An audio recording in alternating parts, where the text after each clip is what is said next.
Allora, Antonella, allora, no, ecco, no, Lucrezia ti vedo, sì. Allora, ti ho appena nominato organizzatrice, Organizzatore. sì, Sì. quindi puoi gestire completamente la cosa. Allora, adesso mi dovrai aiutare perché mi dice che la registrazione è in corso, Esatto. ma come poi viene, cioè la registrazione viene sul computer mio comunque, anche se Allora, la registrazione io l'avevo impostata sul cloud mio, Ok, quindi dovrebbe andare sul mio cloud, non credo che sia, diciamo, spostabile. ok. Però io direi che quando abbiamo terminato, E comunque lascio il computer acceso. brava, che così vediamo. Antonella. Indubbiamente, nel dubbio, nel Esatto. dubbio lo lasciamo acceso. Lo lasciamo acceso e aperto in modo che così non ci sono problemi. Comunque dovrebbe, se dovesse registrarlo lì sul computer, Ah, una volta che chiudi la sessione, sì, compare una scritta dicendo conversione dei file. Se ok. non compare, significa che sta andando sul cloud mio e io poi dopo lo scarico e lo giro. Perché io non ci sarò. Ok. Va bene, Sergio. Va bene. Allora, io scusate, non ho riattivato. Maurizio? Eccoci. Oh, ecco, vedi. Che dobbiamo fare? Così è. Eh. Allora, niente, io adesso starò un po' a sentire anche voi, non so quanto perché Maurizio, seduto non riesco a stare moltissimo purtroppo sono e gli altri quindi relatori. Già sei stato un'orietta. esatto, Eh. esatto. E sto tutto quanto su una parte perché non devo appoggiarmi. quindi- Allora, ti vedo un po' tipo Sì. torcica. Tra l'altro sto Sì, appoggiato, devo guardini. stare appoggiato sulla parte che mi fa male da qualche giorno, quindi insomma non è proprio Fantastico, fantastico proprio. bene. Ah, c'è Raffaele. Allora, ok, io lascio la parola Grazie a Lucrezia. Sergio. Ciao, grazie. Sì. Magari Allora fa. partiamo ai Good piedi. afternoon. Good afternoon. Do you hear me well? Yes, I could. Yes, yes, Hello. hello. Hi, Thomas. Hello, hello. Hi, Oh, Maurizio. okay. So just few minutes because people have to enter the room. 1 second. Few Sure. minutes. Sure.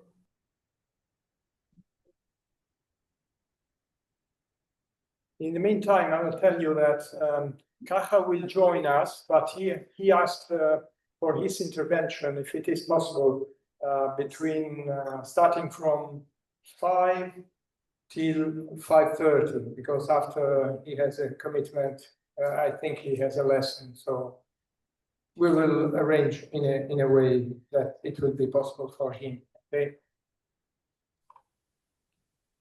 Few minutes, they are entering. Diciamo tra 5 minuti. Yeah, let's say 5 minutes. In 5 minutes, we'll start. Okay.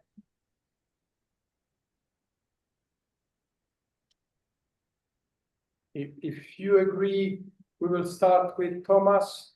Is that okay? And then Rafa, and then Kaha. Okay. Questo per sapere, tutti come, possono seguire l'inglese senza bisogno di traduzione.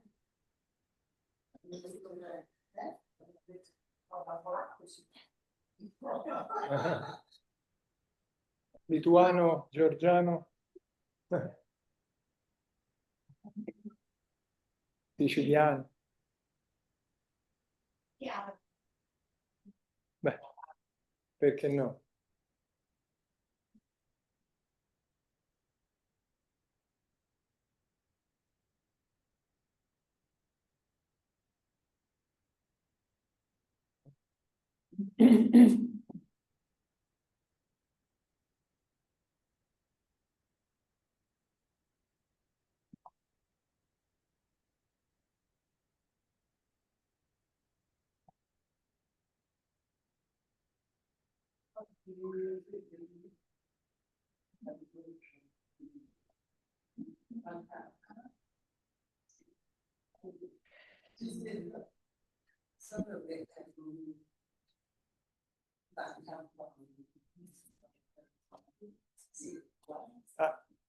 Che...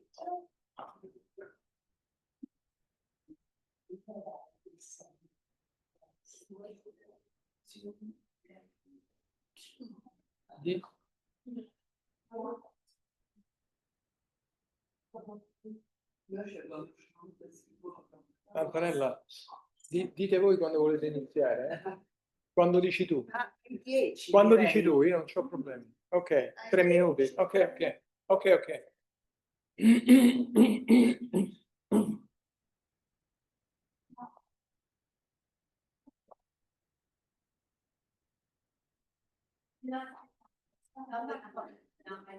Possiamo fare? Sì, come la vuoi fare? Dimmi come la vuoi fare. Un selfie vuoi fare? No, ecco, ci sta qua. Ah, ce la fa lui. Ok. Si vede? Ok, Ok, grazie. prego. Così faccio vedere che...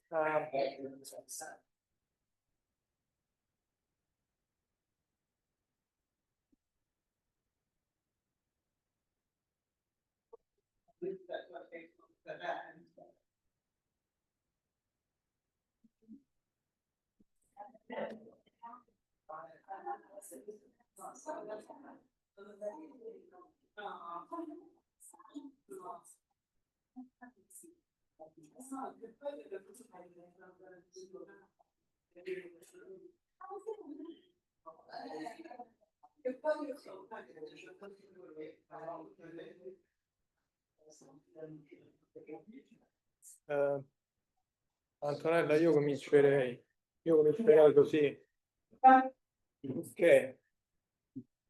Okay, we can start, right? First of all, to my friends, I mean, we will keep it confidential. So I would feel a bit odd and funny to address you like Mr. Peltz or Mr. Baranova. So I'll call you Thomas and Rafa, okay? As we always do.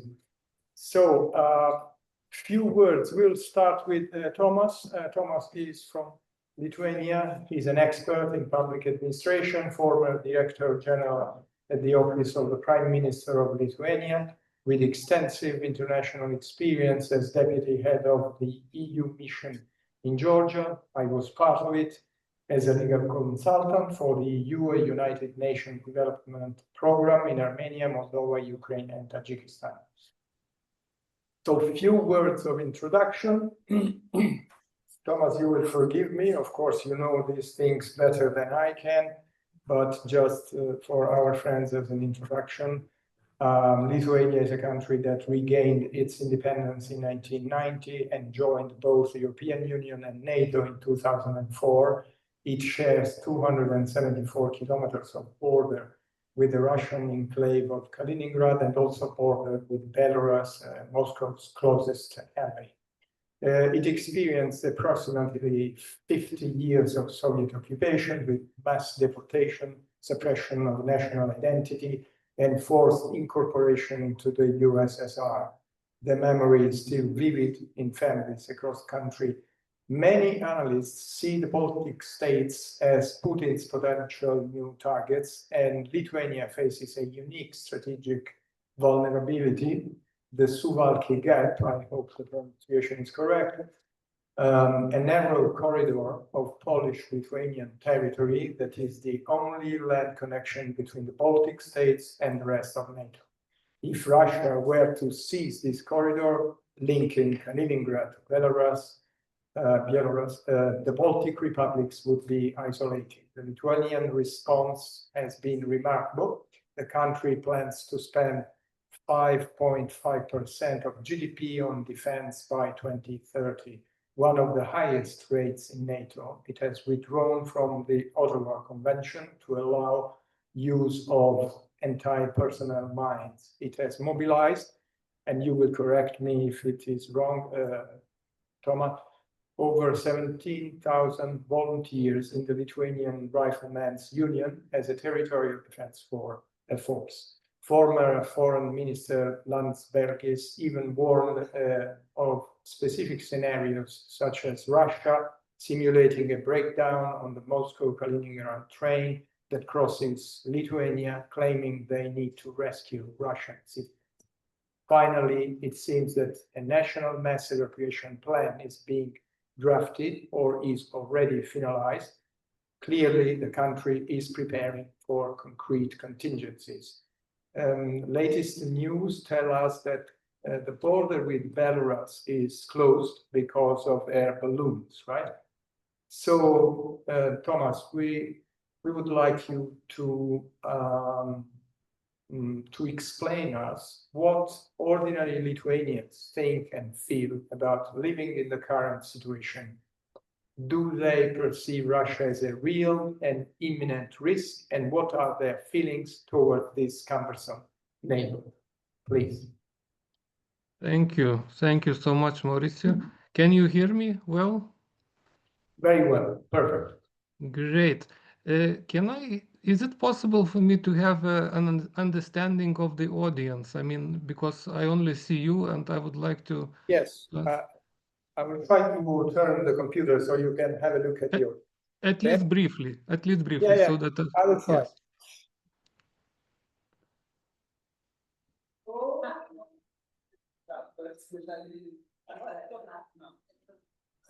Yes.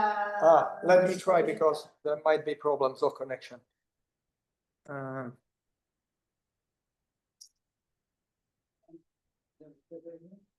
Hello, nice to see you all. You see it? Yes, now I see the faces, so it's a little bit better. Thank you. You want me to leave it like this? No, it's okay. It's okay. I Okay. mean, if it's more convenient to you, just have it facing yourself. But it was important for me to see everyone. So You are hello right. again. And thank you, Maurizio, for inviting me to speak at this discussion. And also thank you for the good introduction. I think you've outlined the main points about the current situation, the most recent events, and this is very useful. Let me give you, as I was preparing, I discussed a little bit with you, Maurizio. You said it could be a bit more general, yes, about how Russia is perceived. Let me tell you a little bit from a personal perspective, subjective perspective, also a little bit about from the historical perspective, which I think might help you all to understand the way I see it, the way we see it, Russia's neighborhood here in Lithuania. So just to tell you a little bit, ethnically, I am a Lithuanian. My mother is a Lithuanian. My father has Russian roots as well. So my father's mother is Polish, or let's say Polonized Lithuanian. And then my father's father was Russian. He was fighting in World War II. He went up to Berlin with the Soviet army, and then he stayed in Lithuania after the war. So just for your context. Another interesting maybe point is that ethnically, Russian minority is only 5% in Lithuania. I don't know if you know that. 85% is Lithuanians. Actually, our biggest ethnic minority are Poles, 6.5%, and then the Russians are 5%. So that's also, you probably know it's different from Latvia and Estonia, where Russian minorities are much larger. I would like also to repeat a little bit what Maurizio said about Belarus.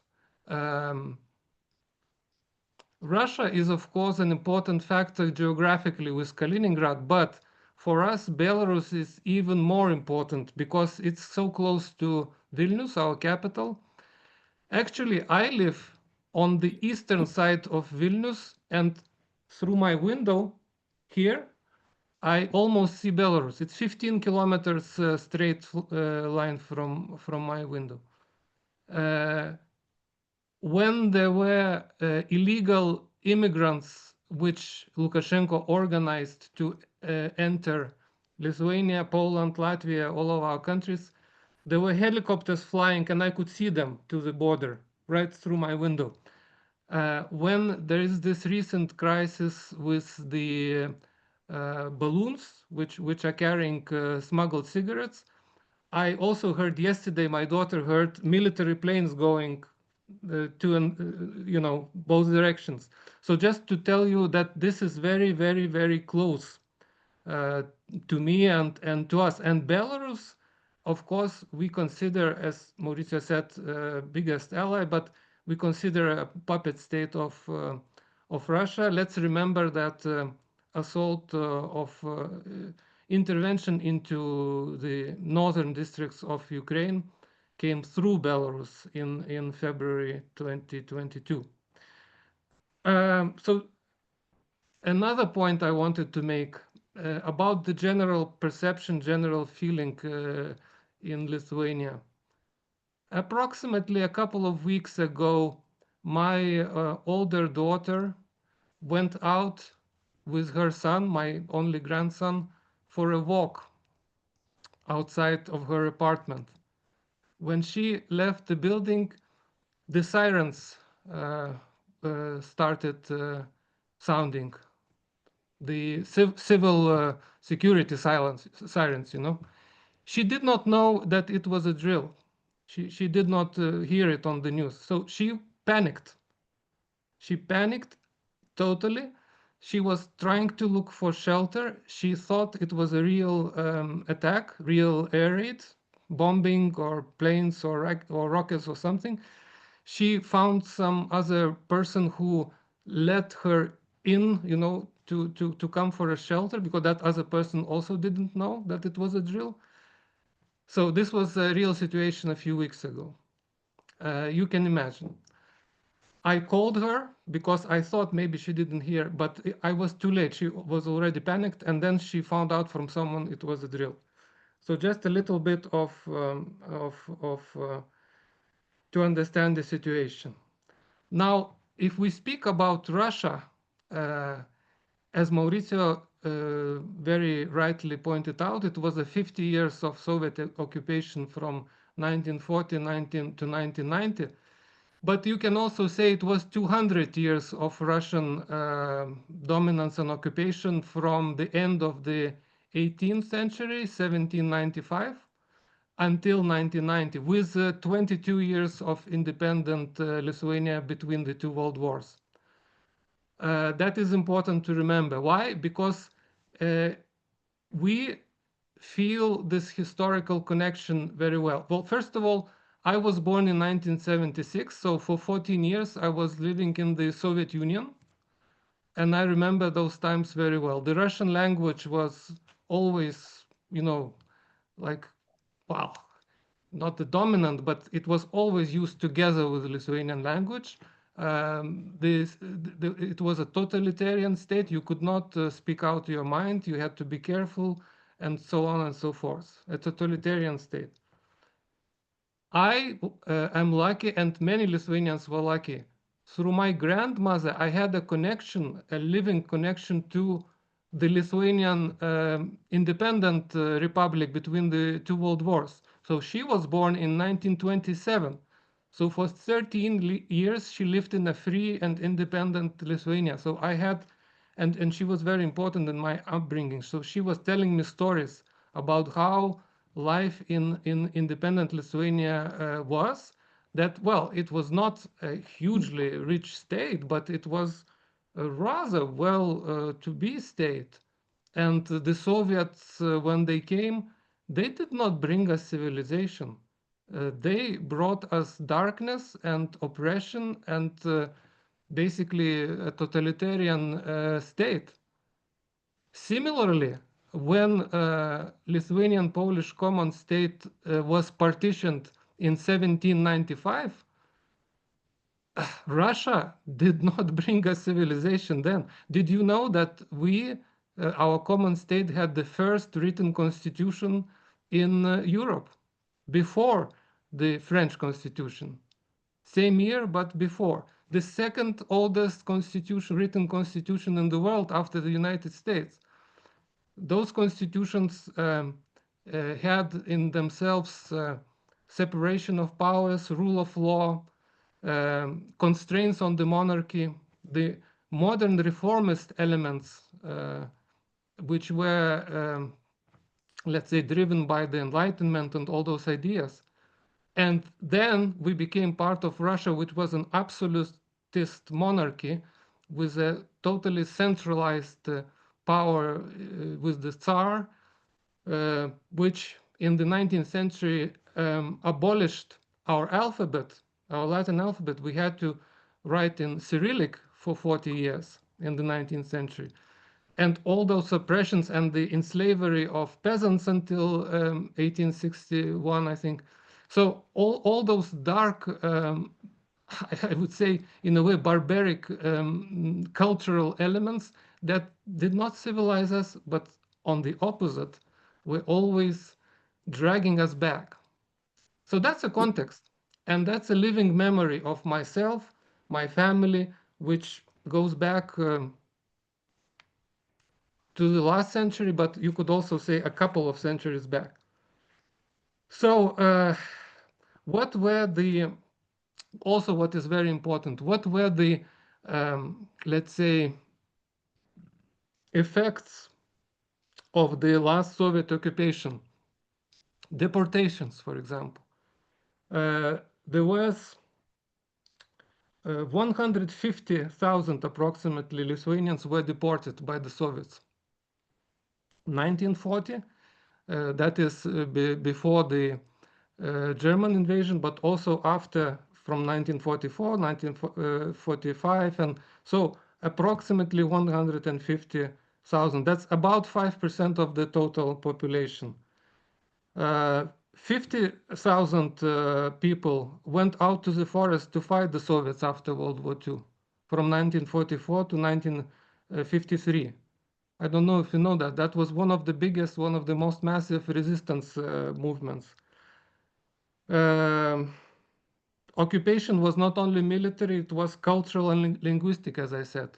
Russian language, so-called Soviet ideology, all of that, basically totalitarian regime and view of living.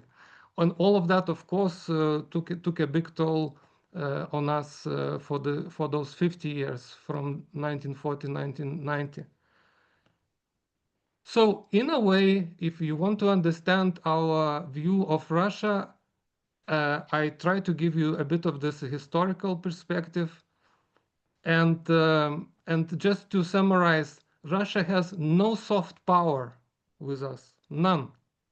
It is not attractive in any possible way, not economically, not culturally, not historically. We have learned many painful lessons, and we are very careful and I think very realistic about Russia. And if we now, with this sort of background, come back to the current situation, I see Putin, and many Lithuanians see Putin, as simply an old man who is really stuck in this geopolitical, pseudo-historical sort of structures or cliches that most of them either he himself developed or his ideologues like Dugin and others developed, and he's stuck to them, and that is much more important to him than human life or suffering or any of these moral categories that we could talk about. And if we remember what kind of ultimatum Putin gave before invading Ukraine in 2022, I think in December 2021, Putin sort of proposed some draft documents to the Americans West to sign sort of a new security architecture. Well, one of those points, as you may remember, was to basically for NATO to roll back from the eastern flank, abolish any military bases, any foreign NATO country presence, and that was one of the points of the ultimatum. So generally speaking, we feel now Ukraine, of course, is defending their own land, but Ukraine, of course, is also defending us, because if let's say Ukraine fell within the 3 days or a week or whatever that was planned in Kremlin, I think we would not be talking here. I might not be talking here from Vilnius or somewhere from exile or somewhere else. Maybe not, but this is a realistic fear that actually we do have. So yes, Maurizio already mentioned a few things that are going on, like much larger spending, military spending, like a lot of volunteers in Lithuania that are joining the sort of voluntary military force. This is all going on. Of course, we have a German, also a German contingent, which should grow into, I think, a brigade level unit, if I'm not mistaken, within a few years, after all the logistics are put in place. That is all very important.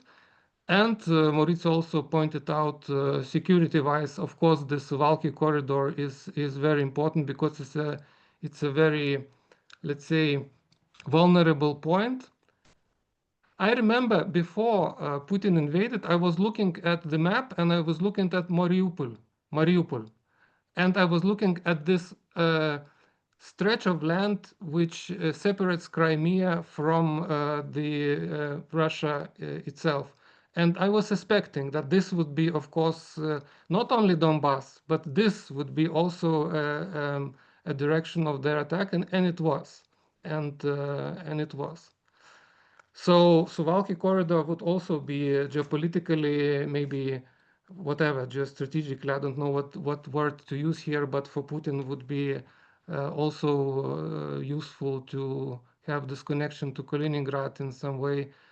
And yes, we can discuss whether it's feasible, whether it's not mad, whether it's crazy, whether whatever, but it is an option, and we have to be careful about it, and we have to beware. So these probably are sort of introductory remarks. Also, maybe a few words about how I see it, and many people here see how the current stage of war should develop. One idea is that if you basically forget about your weapons, put down your arms, and you only hope for negotiations with Putin, well, dialogue with an aggressor who holds a weapon is not peace, it is submission. It is not an option. The only option is to try to help Ukraine to defend themselves. As I said, they're also defending us.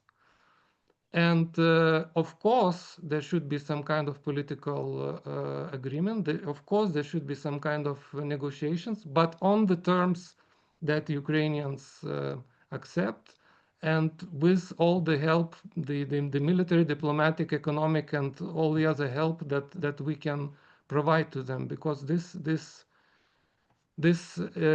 basically we are in the same boat, and we should really support them. So maybe not, in order not to take up too much of the time, thank you for this opportunity to speak. And then if we have a discussion, we can also continue. Thank you, Thomas. Thank you, Thomas, for your clear words, because you also need to know that our perception in Italy is completely different from yours. you said, we see the border, we see airplanes flying on our heads. We don't experience that. So you can easily understand that our perception is completely different. And I was impressed and touched when you mentioned what happened to your daughter, whom I know, and what she felt. It was not a real fear, it was a real fear. And I can imagine, because I remember when my mother would tell me her feelings when the planes were flying over Rome and then Rome was bombed. So I can fully understand. Thank you for telling us this, because this is very important for us to understand your position. Now, since we are quite in time, I would say if there are questions, we can answer. You could answer a few questions, and then we would proceed with Rafa, bearing in mind that Kaha will join us at 5. Any question? Yes, please. Does it? Oh, you can come here. Come here. Sit here. So you will see our fan. Please. Hi. May I ask you what might be the interest of Russia to attack the Lithuania? Because Lithuanians are just a few percent of the population. In Ukraine, there is a different situation. Thank you. Yes. Thank you. Well, thank you for your question. And I really hope that it never happens. But if I try to put to try to think a little bit like Putin, which is of course a very strange thing to do, but it's useful sometimes to put yourself in the shoes, in the head of the enemy. I think this is not about Lithuania. This would not be about Lithuania or or how many % of Russians live in Lithuania. This would be purely geopolitical. This would be purely a démarche against NATO as a whole. To test the unity, to see if Russians believed that there would not be unity and military support in case of Russian aggression, let's say against Lithuania, they would have probably already tried it. Thankfully, NATO is expressing unity, and NATO is signaling that they will stand firm, thankfully, and this is a deterrent. Now, but there's always this temptation to test. Some tests are already happening, as you may have heard. Russian planes flying into Estonian airspace. Many drones flying to Poland. I think it was 20 or something, yeah? 21. 21. A few drones also flying to Lithuania. That's from Belarus, of course, but Belarus is not a sovereign entity in this context. So there are these testing of the waters already happening. And as I said, it would not be aggression against Lithuania as one country. It would be testing the waters against NATO as an alliance, hoping that it would not respond in a unified and powerful way. Thank you, Thomas. Scusa, Antonio. Sì, tu dici no, non so. Sì, è molto grande, ma se è molto grande non ha bisogno di altro territorio. Ma in un certo senso ha già risposto, perché ha detto che è una questione geopolitica, non è questione di territorio. Comunque, io propongo, no, questa è una cosa importante, lo chiediamo senz'altro, no? Io proporrei, facciamo parlare... Come? Sì, è molto, certo, è enorme. Facciamo parlare, my proposal is now to proceed with Rafa, and because there are questions that both of you could answer, so there is no, I think at the end, the same question can be answered by both of you, right? Do you agree? Absolutely. Yes, I see you're nodding. Okay, so I would move to, thank you, Thomas, again. I would move to Rafa. Just 1 second. Okay, so Rafa is Polish. He's a legal advisor responsible for legal compliance and expert in rule of law. Holds a master's degree in law from the University of Krakow and Tilburg, the Netherlands. Has both international experience as an expert with the EU mission in Georgia and national experience with the Polish Minister of Foreign Affairs, as well as with law firms, state entities, and private enterprise. So, as you know, Poland shares borders with 7 countries, including the Kaliningrad exclave and Belarus, with a population of over 36 million. So it's a bit different than from Lithuania. It's a major regional power and has been an EU and NATO member since 2004. Poland's historical relations with Russia are problematic, to say the least. 18th century partition that erased Poland from the map, Nazi Soviet invasion 1939, Katyn massacre, and 45 years of communist rule imposed by Moscow. This historical memory affects the current political situation. After the Ukrainian invasion, Poland has become the main logistical hub for Western aid to Kiev and welcomed millions of Ukrainian refugees. Like Lithuania, Poland has also withdrawn from the Ottawa Convention, which bans the use of anti-personnel mines. And the plan is to spend 4.8% of GDP on defense next year, rising to 5%. The Prime Minister Tusk recently stated that Poland's powerful army is the best remedy for country's World War II trauma. The goal is to have an armed force of 300,000 troops and train millions of reservists. However, if I'm not mistaken, a recent survey revealed the contradiction. While most Poles fear war with Russia and support military build-up, far fewer would be ready to fight. Conscription ended in 2009 and voluntary recruitment is not meeting targets. Meanwhile, Poland reports growing Russian cyber attacks and drone attacks on its critical infrastructure. Now, few questions. How do ordinary Poles perceive Russia? Same question that we had for Thomas. Do they feel threatened? What is the weight of memories from the past? And finally, is this personal reluctance to fight in a possible war real?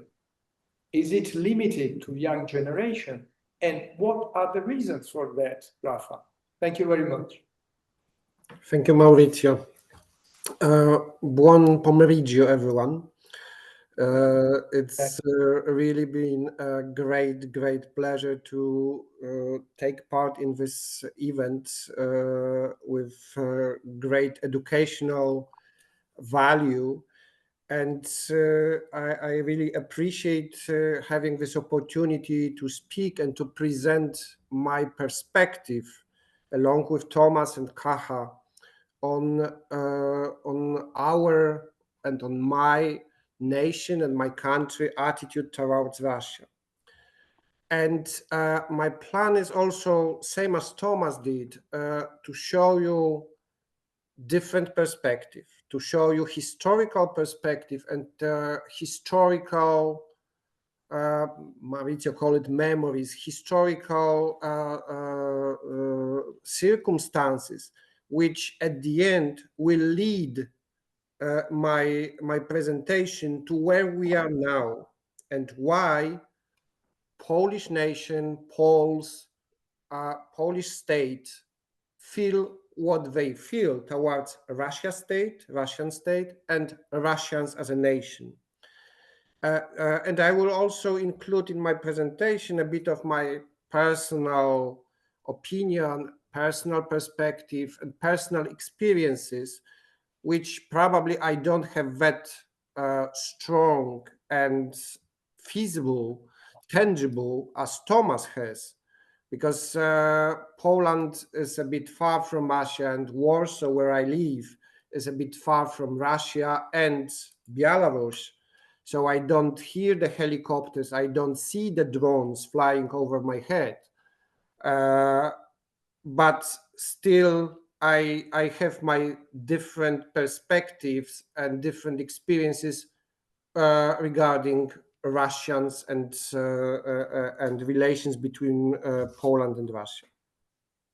So let me start from a bit of history. And I'm not going to go back in the history to ancient times or to medieval times. My plan is to start from 16th century. And as I know Thomas Baranovas from over the 20 years, and we are of the same age, Polish guy, Lithuanian guy, and we somehow considered ourselves as Polish-Lithuanian brothers.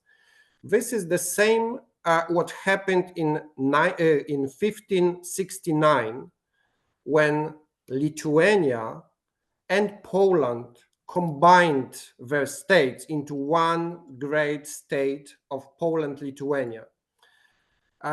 So from this moment, from 1569, it was so-called Lublin Union, where Polish and Lithuanian king became one person. So we started not to have two separate kings, because we cooperated even earlier than this Lublin Union.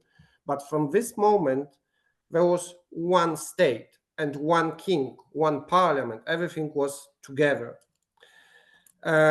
So this brotherhood was competing at this time very strongly with Great Moscow Duchy or Principality, which was a state on the east of Polish-Lithuanian state.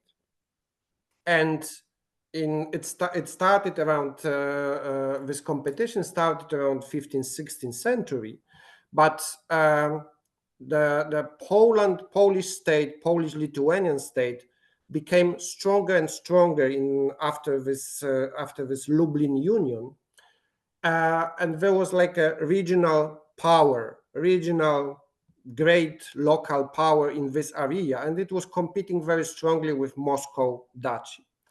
And the peak of this Polish-Lithuanian domination was at the beginning of first half of 17th century, and Poland, this Polish state, Polish-Lithuanian state, was even able to march into Moscow and to occupy Moscow.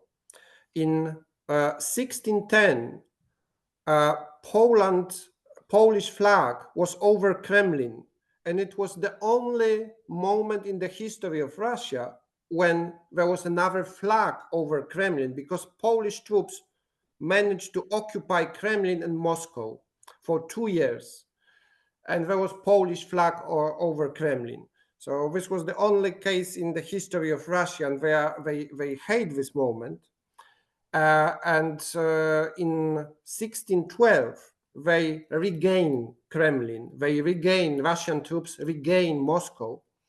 And the day when Polish troops had to evacuate from Moscow is one of the most important public days in Russia. It's called National Unity Day, because to Russian, it shows that the threat to Russia comes from West.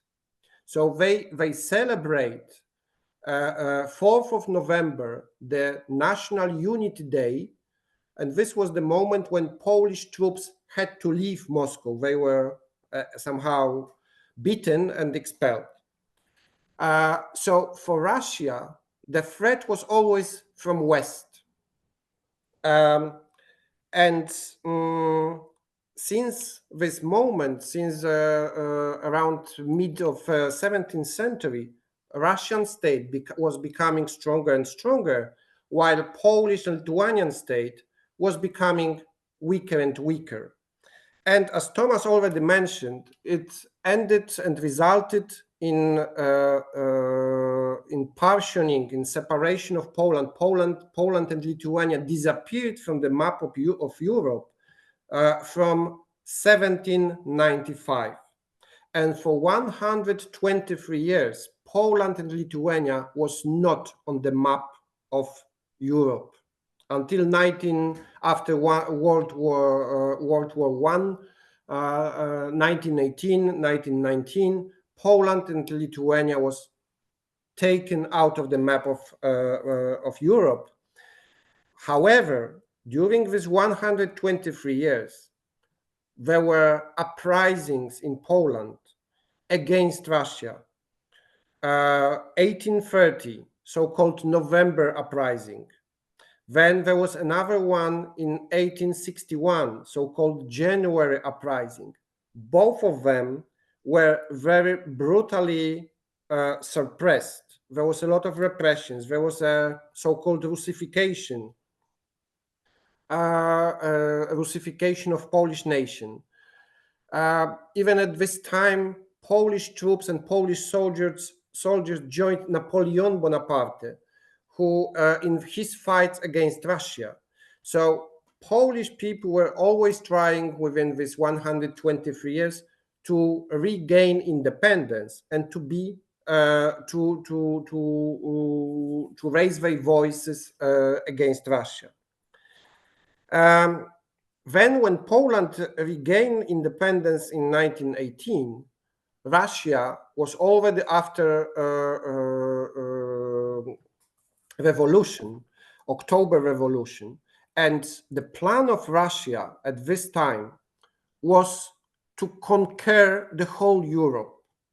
Really, no, the plan of Russia in 1919, 1920 was to introduce communism, not only in Poland, not only in Lithuania, not only in all these states which regained independence after World War I, but Russia wanted to have communist states all over the Europe.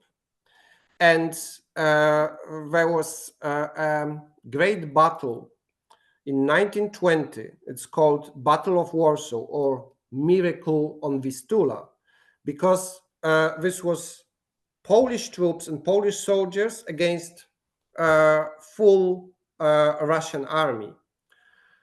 And if Poland loses if Poland lost this battle, then Russian troops would not go only to Berlin, not only to Warsaw, not only to Berlin, but their plan was to reach out to Italy. And this would be the communist state and Russian troops conquering most big part of Europe. However, Polish troops won this battle. So we pushed back Russia behind the border, and for next 20 years, until World War II, Poland, same as Lithuania, had their independence and independent state.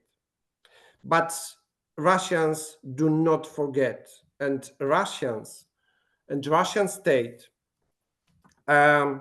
they decided that if they didn't conquer Poland in 1920, they will do it in 1939, or in 1939, when Hitler invaded Poland. And there was so-called, I don't know whether you are aware of this, but there was so-called Ribbentrop-Molotov Pact. This is out of the Ribbentrop was the foreign minister of Germany.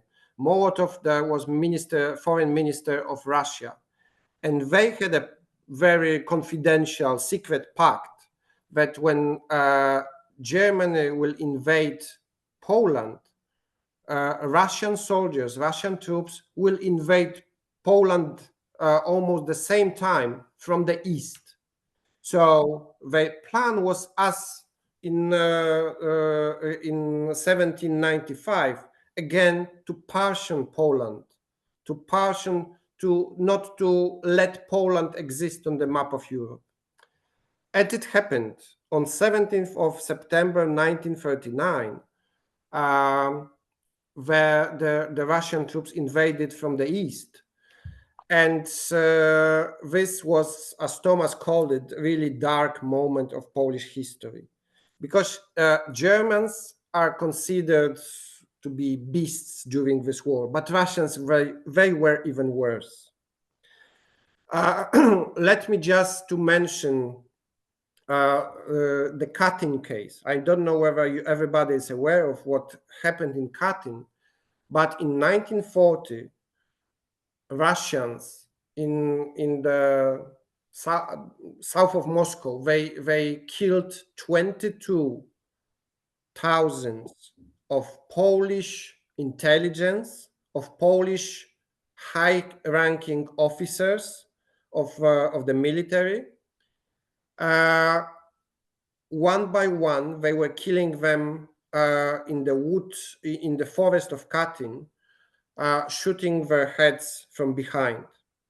They killed majority of Polish intelligence, all the professors,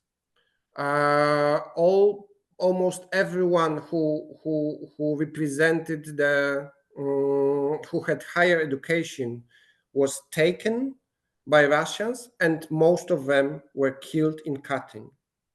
And for next 50 years, Russia never acknowledged that this was her crime, Russian crime. They were always accusing Germans that all this mass murder happened. This were Germans' fault, although it was a war crime. It was crime against humanity. It had genocide elements. So we remembered these bad moments. Thomas mentioned a lot of oppression to Lithuanian society, to Lithuanian nation, and a lot of deportation. Same with Polish people. The historians, they assess that it's been at least 300,000 of Polish people who were deported to far east parts of Russia, but most likely it was 3 times more, around 1 million of Polish people who were deported, and relatives of these people still live in Kazakhstan and in other regions of Russia who are like very far from Polish borders. When Poland regained independence in 1989, the immediate and the main goal of Poland was to join NATO and EU as soon as possible, because we were confident in Poland that this kind of relax from Russia, it will not take too long. So all the governments from 1989 did a lot of work, a lot of efforts. They took a lot of efforts to join NATO as soon as possible, and then also to be member of EU. But joining NATO was even more important than joining EU, because EU was a place of wealthiness and rich GDP and so on. But we in Poland we always could feel the threat from Russia. So we knew that once we join NATO, we will be part of this alliance. So we will be defended not only by our troops, but also by NATO troops, by NATO forces. So in 1997, we joined NATO, and at the same time, we felt safer, but Russia took this step of Poland very negatively. And Russia considered this as Poland and Lithuania, somehow that Russia lost something from their sphere of interest, because Russia considers both Poland and Lithuania as their sphere of interest. And Russia wants to have their hands into our economy, into our politics, and somehow joining NATO and joining EU, this is somehow interrupted this. Poland and Russia are different. We come from totally two different worlds. While Polish people and Lithuanian people, they want or they consider peaceful coexistence of different nations as something normal and something which is something which should be. They in Moscow, Putin and Russian citizens, because it's not only about Putin, but big number of Russian citizens, they consider that some desire of peace is a sign of weakness. So for Russians, what matters is a force, is a violence, is a power, is ruling others. This is what they understand, and this is their behavior. This is their imperialistic attitude. This comes also from the history, because for Russians, the state and the inhabitants, the citizens of the state of Russian state was always and still is an ownership of the ruler, of the Tsar, of someone who rules Russia. So a ruler, the Tsar, can do whatever he or she wants without any limitations. And the Tsar, the ruler of Russia, was always and still is a master of life and death of the citizens. Same with the land. In the Western part, in the Western civilization, in the Latin civilization, in Roman civilization, even the ownership of the property of the land. Okay. We lost you for a few minutes, a few seconds. Sorry. The ownership of the land was considered to be, the king could not deprive anyone the land like this. While in Russia, everything belonged to the Tsar, everything belonged to the ruler. So they could do with the land, the ruler and the Tsar could do with the land what he or she wanted. He could give it to someone as a loan or some just to lend some land, but he could take the land as like this without any justification or without any reasoning. And one more thing which makes Poland, Lithuania different from Russia. In 16th, 17th century, we had in Europe so-called Renaissance, the period of Renaissance. And what was most important for Renaissance was a human being, humanity, humanism. These were the elements and notions of this period of time. While freedom as well. While in Russia there was no Renaissance. So for them, for Russians, the human being is not something important. They didn't go through this moment when humanism was very important. Yes, go ahead, Mark. Just 1 second, Rafa.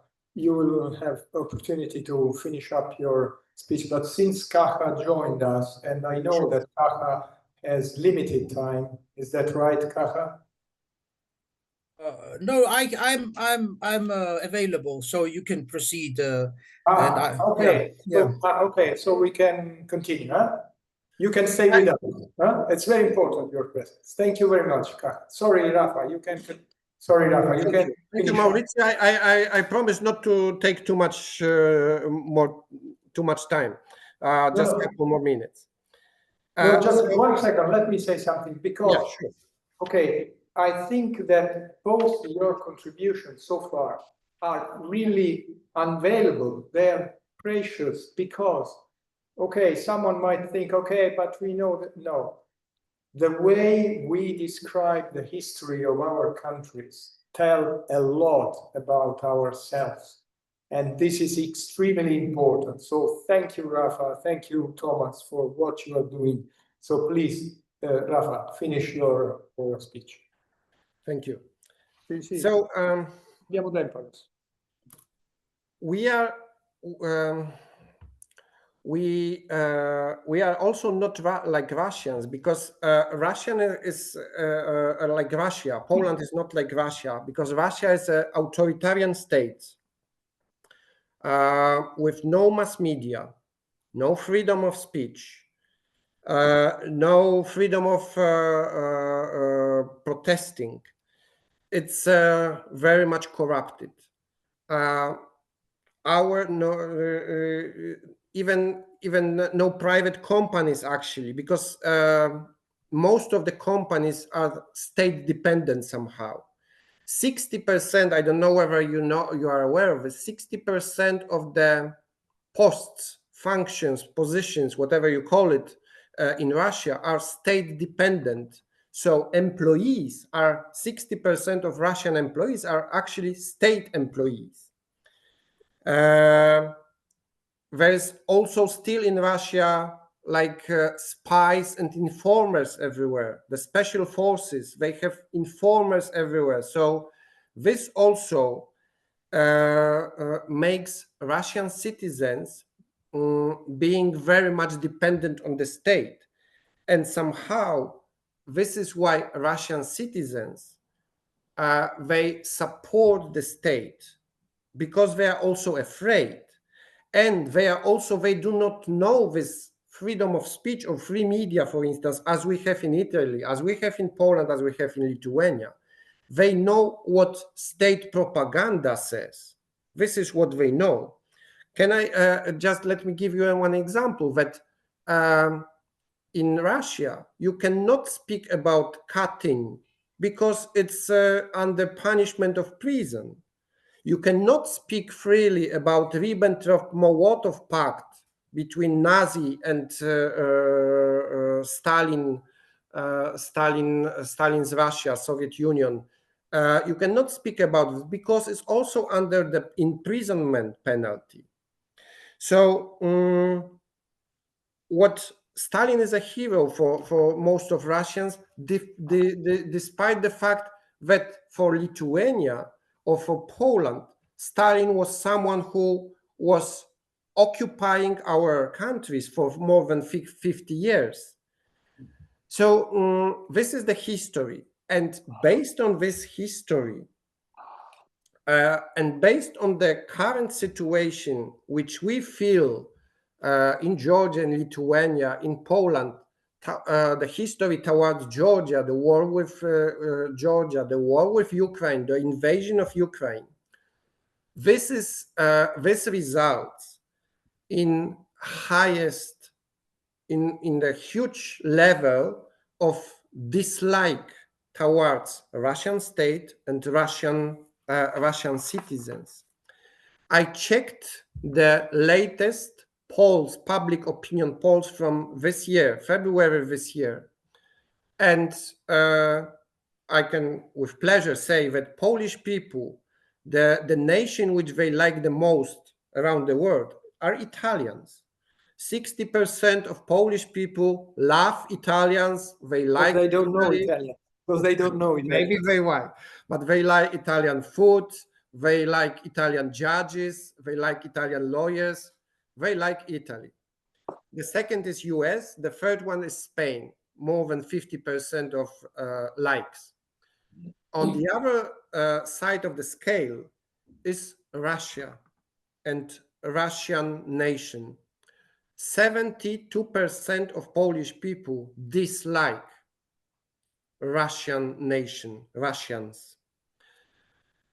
Only 8% like Russians. 8% of Polish people can say that they like Russians. The second one on this list of dislike list is Belarus with 48. So you can see that even the big gap between the number 1 and number 2, 72 of the dislikes of Russians and 48 of Belarus. It was even higher, and the level of dislike of Russian state is 97. We considered Russians as enemies, but we considered a Russian state as a, you call it, Maurizio, immanent risk. We call it immanent, we rather call it immanent threat. It's not a risk, it's already a threat for us. And that's why we also dislike the state so strongly. I promised that, and this is my last part, that I will share with you my. Rafa, excuse me. Can you say what was the relationship while the Soviet time when Poland was in the Soviet bloc, in a communist bloc? What was the relationship with Russia by the time? We were everything was governed. We had Polish authorities, but everything, the orders were coming from Moscow. So it was Moscow who decided who is ruling Polish Communist Party, who is prime minister, what to do.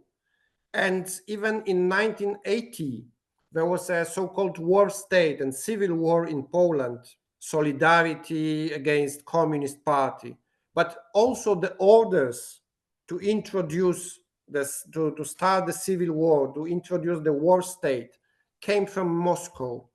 So this was Thomas called Belarus, current Belarus, as a puppet state. And Poland for this 50 years was also kind of puppet state of Moscow, of Russia, of Soviet Union. So we didn't have any independence. They had to do what were told. Polish authorities, Polish government, whatever. They were told how to behave from Moscow. Okay. So to finish, one more personal perspective. Yeah, but 2 minutes. 2 minutes. I'm finishing. 2 minutes. Yeah. We do not like to be.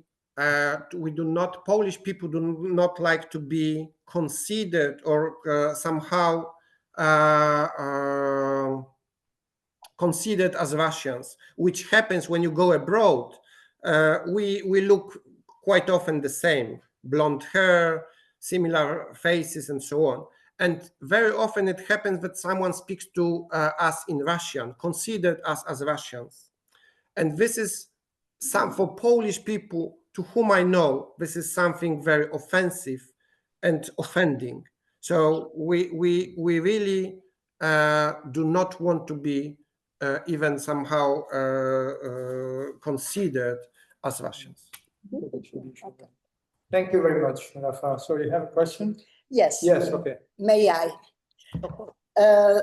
Thank you to all the speakers for this interesting intervention, but let me start from the fact that here in Italy we have a totally opposite perception. Let me start from the memories that in the 1st century we were Romans and we were a great emperor, but we had a stranger conqueror for 17th century after that, with a lot of war. So in that period, we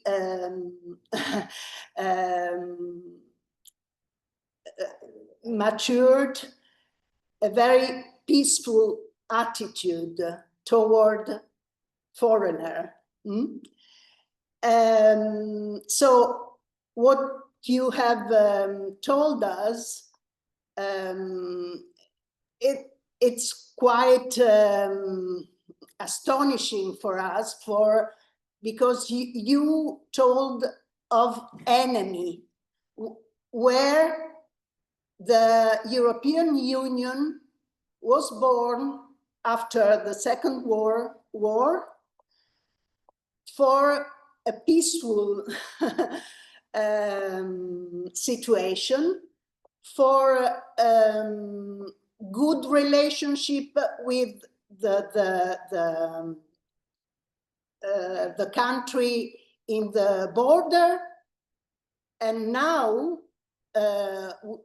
it seems that EU switched from environmental green to military green, and in the history this didn't apply a good future for next generation. Okay, so you mentioned some historical route that enforced your Russophobia, but there are some historians that can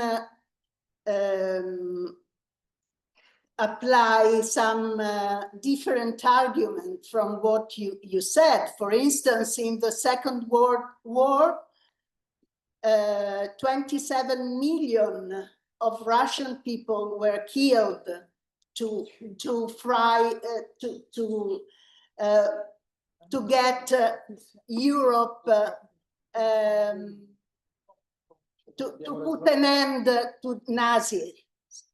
Okay, so I think that this couldn't be,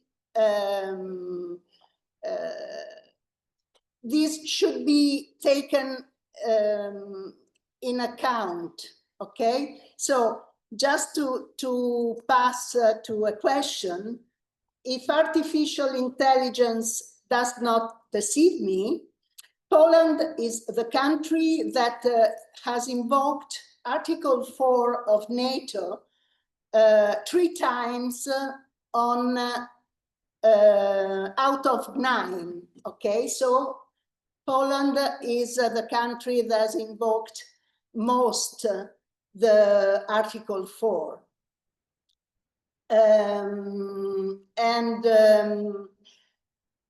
Once was in 2014 and twice in this year. Okay, so I would like to know how the Polish public reacted to the decision by your country court to block the extradition to Germany of an Ukrainian national who was arrested in Poland at the request of Germany authorities on the suspicion of involvement in the sabotage of the Nord Stream gas pipeline, because you know that this was since the Second World War was the biggest attack to an infrastructure which served a lot of country in EU. And as a legal expert, how do you view the interference of your Prime Minister, who before the court ruling has declared that your government was in opposition to the extradition? And finally, in light of the shift of the European policies, as I said, from environmental green to military green. How can you think we can continue to have the second article and the third article of our treaty, which speaks of peace and prosperity and of defense right of minority, how these two articles, basic article, can be respected in future if we do not have any diplomatic relationship for negotiating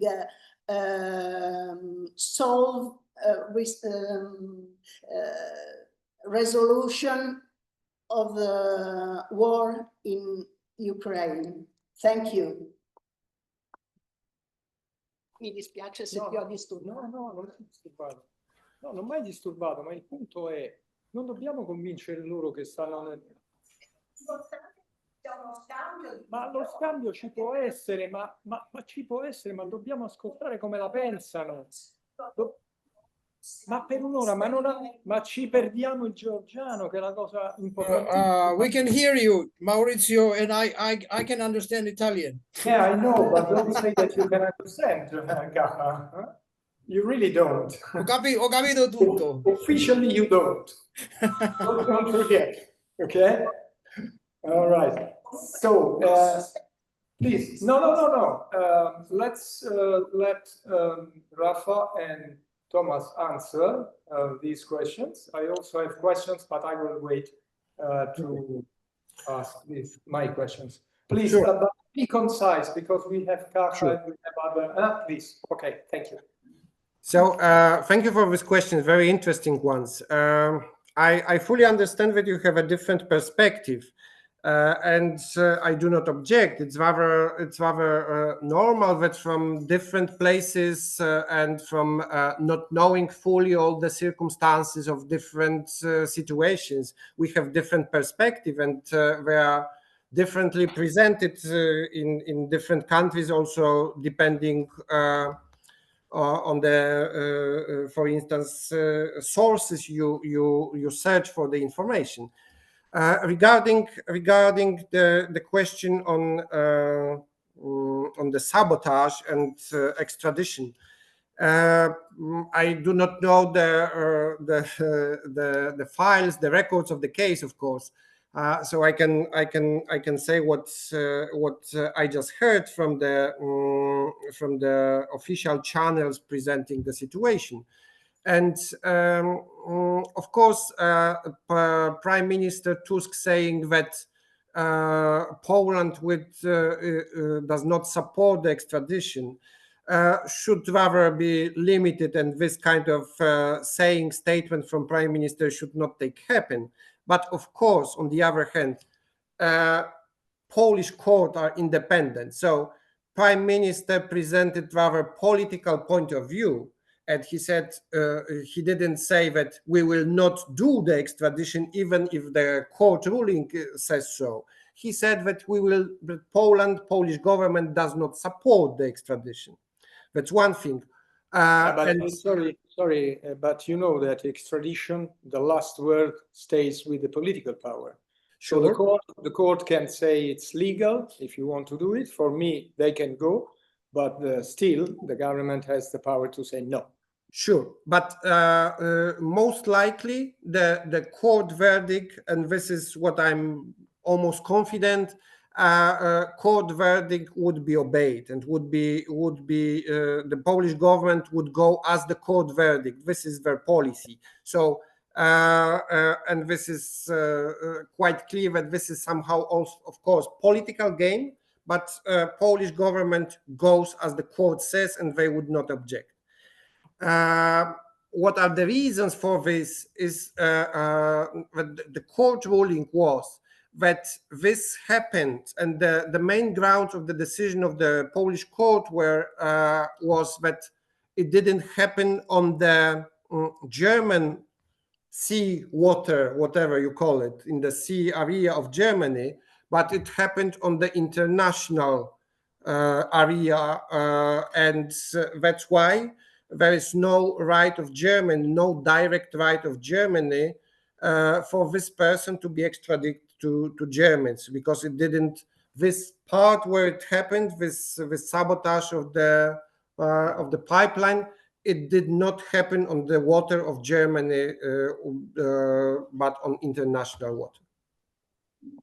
So this is what I heard from mass media. I don't know the real circumstances.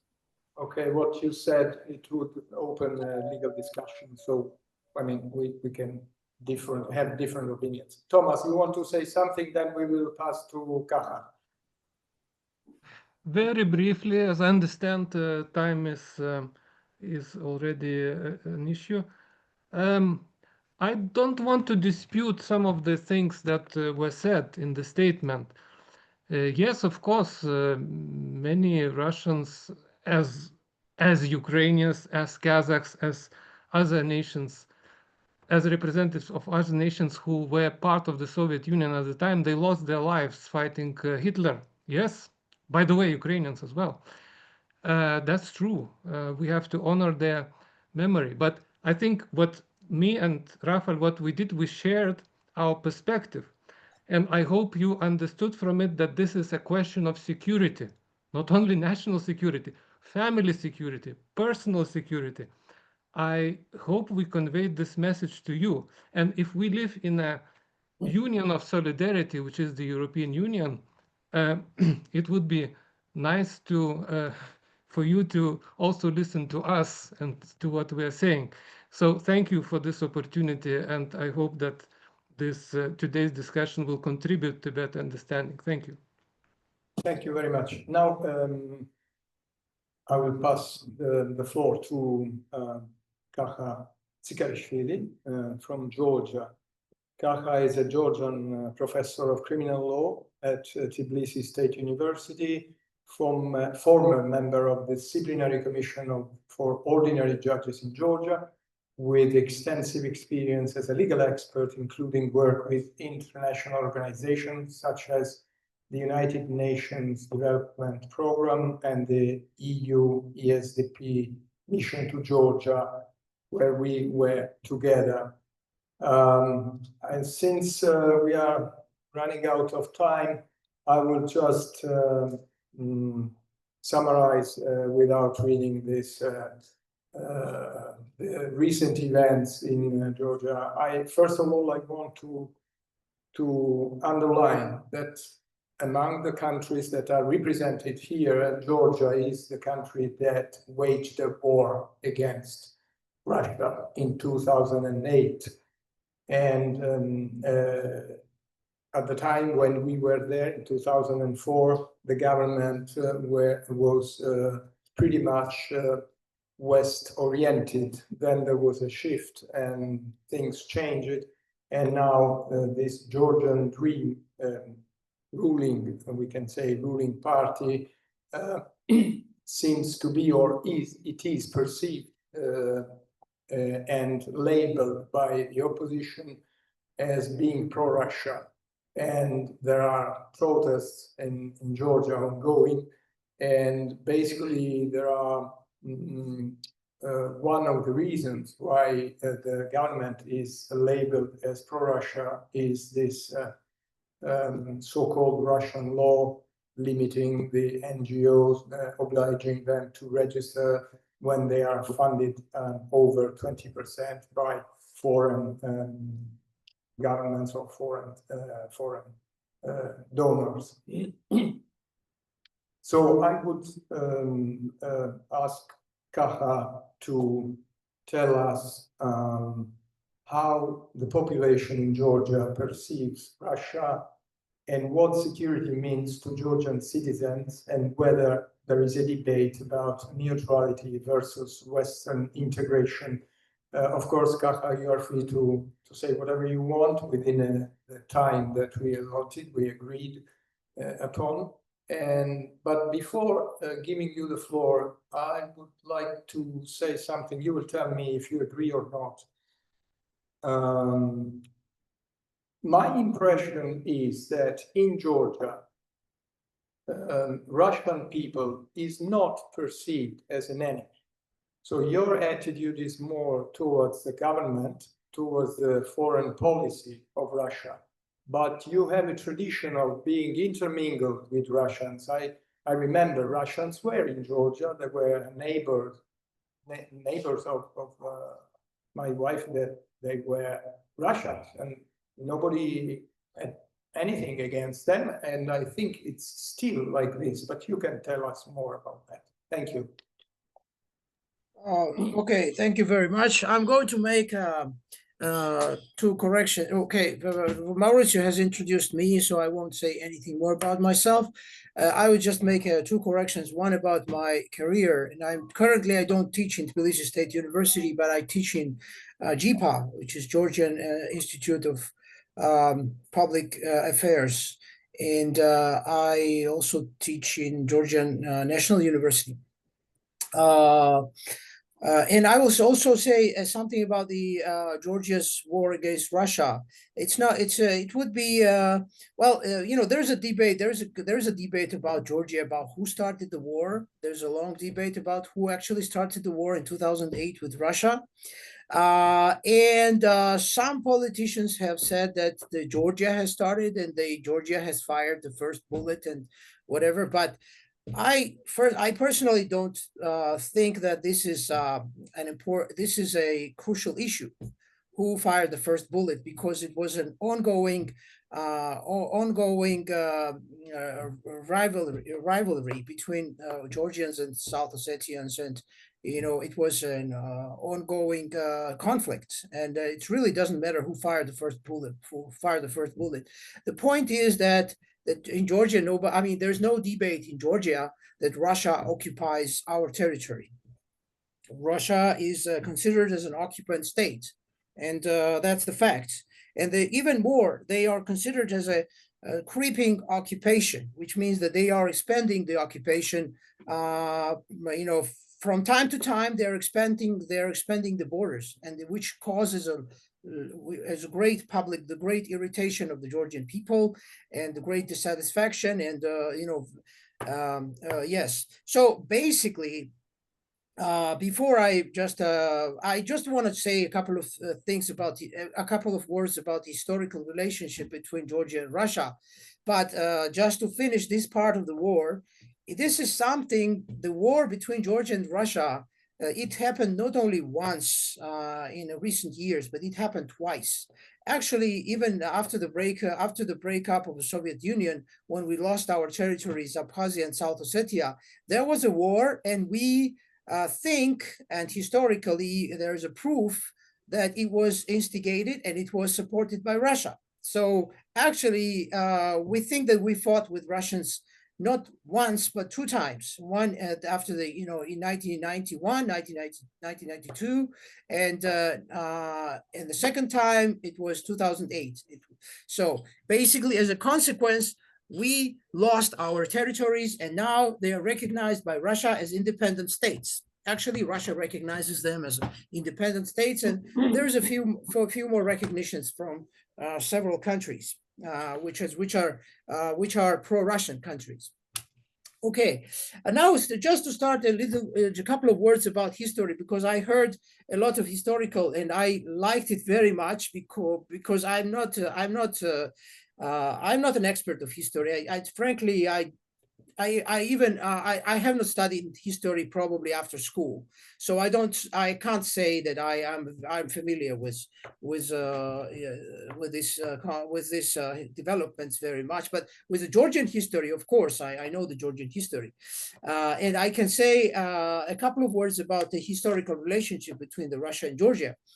Basically, we had. The Georgian state was a powerful state, probably was the most powerful state in 12th century.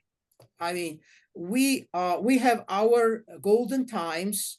The golden time in Georgia was 12th century, which was the time of King David and time of King Tamar.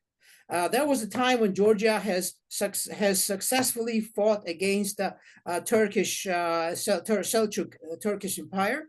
And this was a time when we have expanded our territories, we have conquered the territories, we have unified Georgia, we have built churches, we have built state institutions, and we wrote the big one of the biggest works in Georgian history, which is The Knight in the Panther's Skin, which is Rustaveli, which was written by famous Shota Rustaveli. We have Shota Rustaveli Avenue, we have Shota Rustaveli Theater, everything in Georgia. I mean, many things in Georgia, they bear the name of Shota Rustaveli, and King Tamar and King David. So basically, this is our romantic times. The 12th century is the most romantic time. After 12th century, it was always a decline. It was always a war. It was always a I'm sorry, I need to turn off something. Just 1 second, please.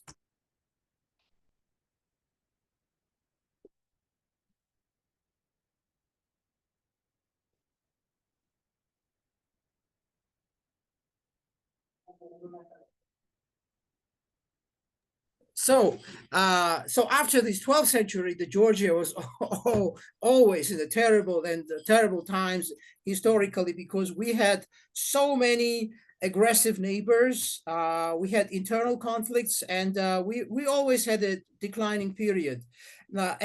Georgia was it was separated in many different kingdoms, and we have survived until the beginning of the 19th century. We have survived, but we were, very much exhausted as a country, as a people. We had, we were on the verge of, we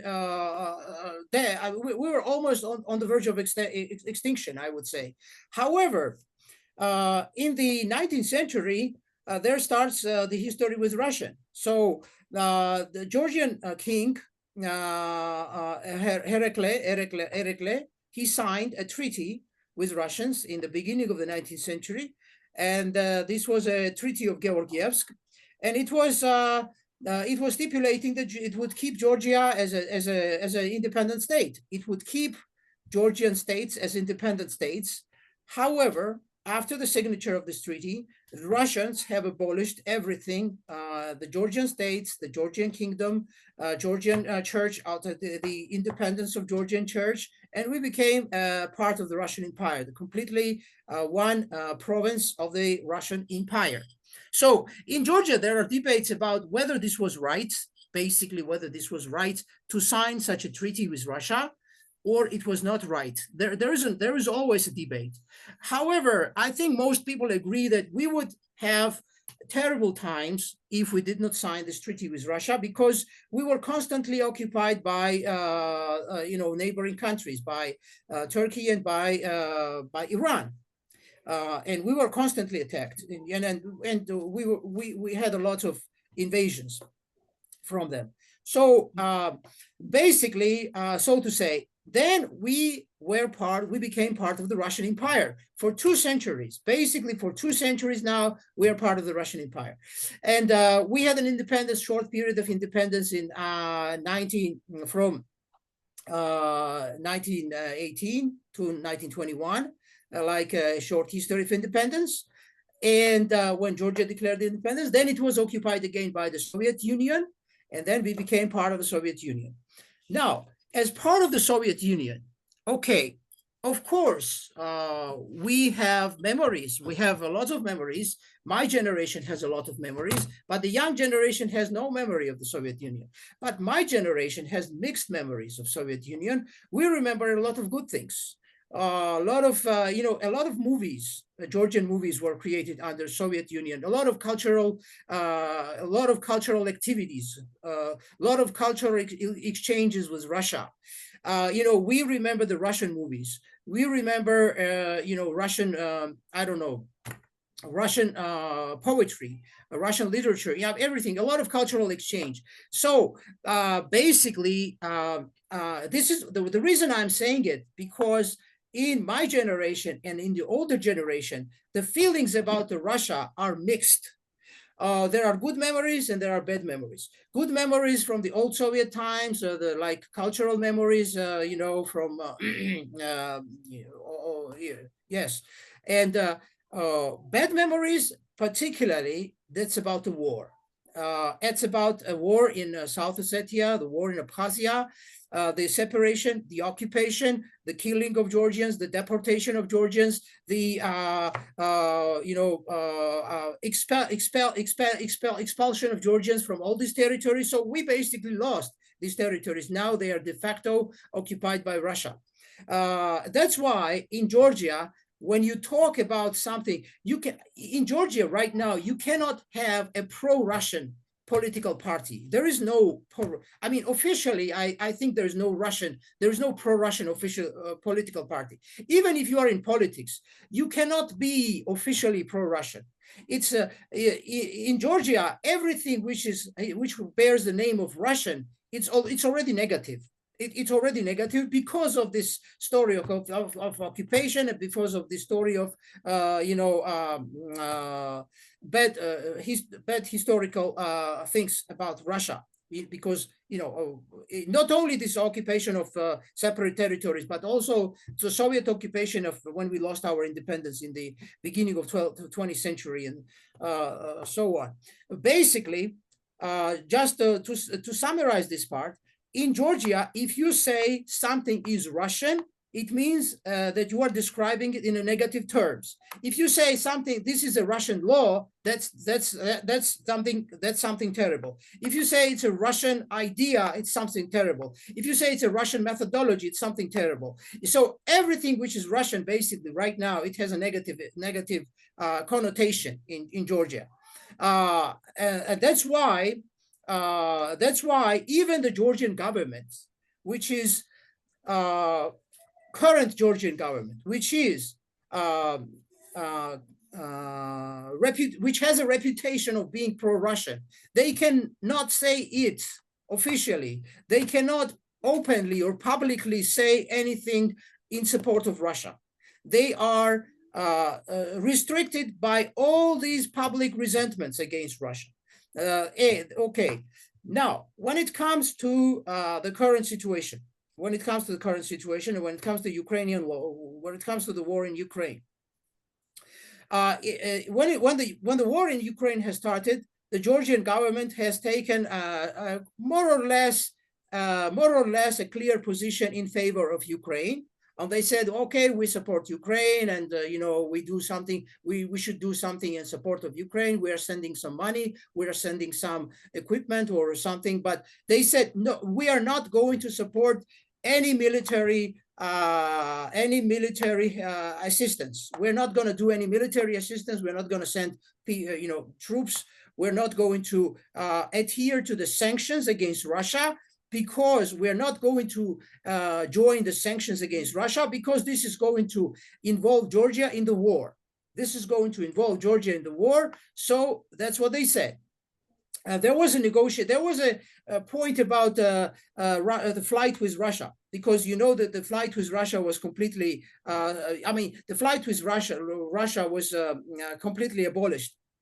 There was no direct flight with Moscow or with Russian airports. And about 2 years ago, or approximately, they started talking about it. They said, okay, maybe we should resume the flight against Russia. And the Russia started talking about it. And the Georgians said, oh, yeah, it's not, we are not taking decision. It's Russia who is taking decision to resume flights with Russia. We're not taking the decision. It's Russians. They are taking the decision. And they started to introduce more and more, I would say, more and more speeches against Europeans favoring Russians. They have little by little started to introduce anti-European campaign. How? Well, they said in Europe, there is a global war party. It's a deep state. In Europe, they want to take away our sovereignty. In Europe, they want to make us, they want us to legalize gay marriages. In Europe, they want us to start war with Russia.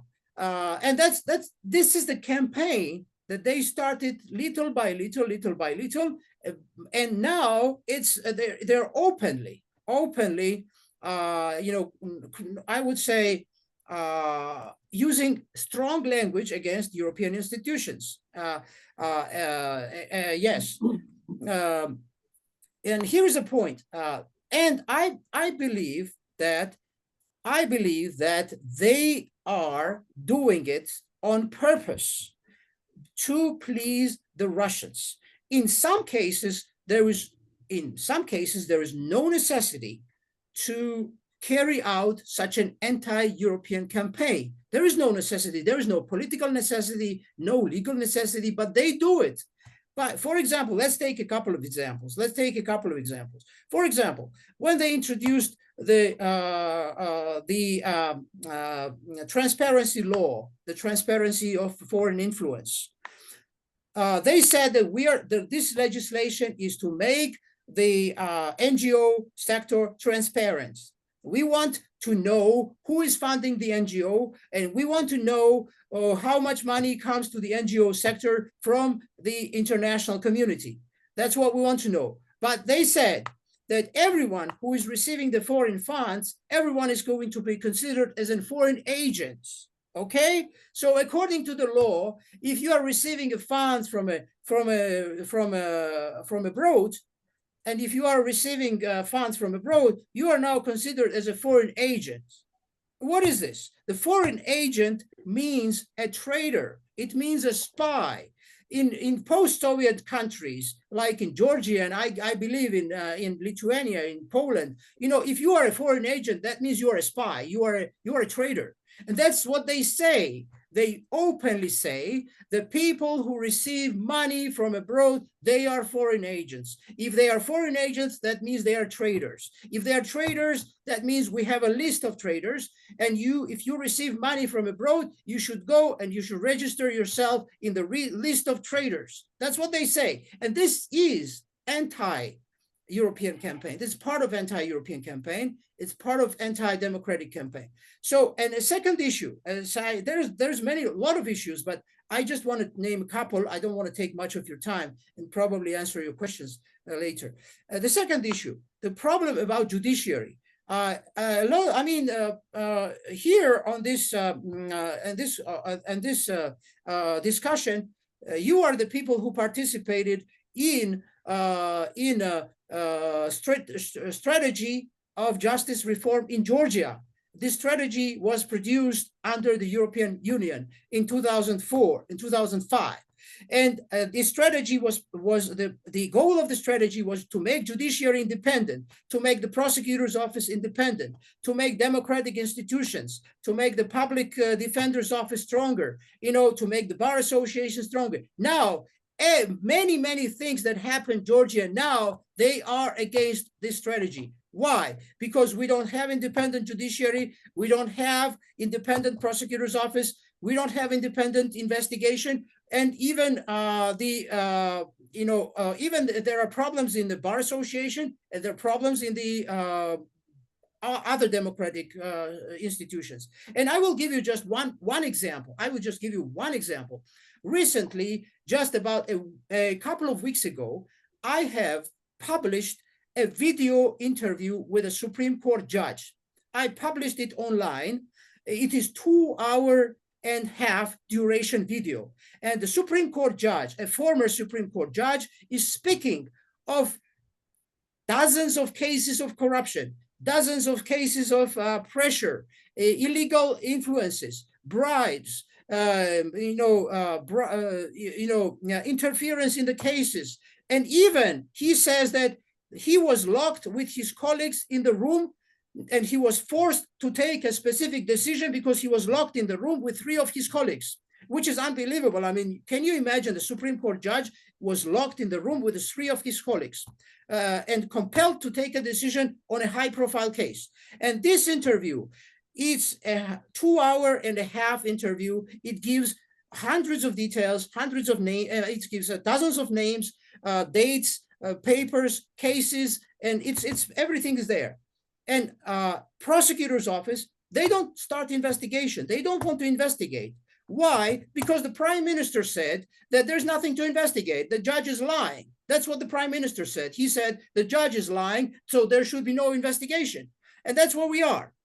This was just to give you an example of what's happening in the system and how it is done. Basically, we now currently have protest demonstrations in the street, which is going for about 1 year. The people are coming in the street, they are protesting, and it's going on.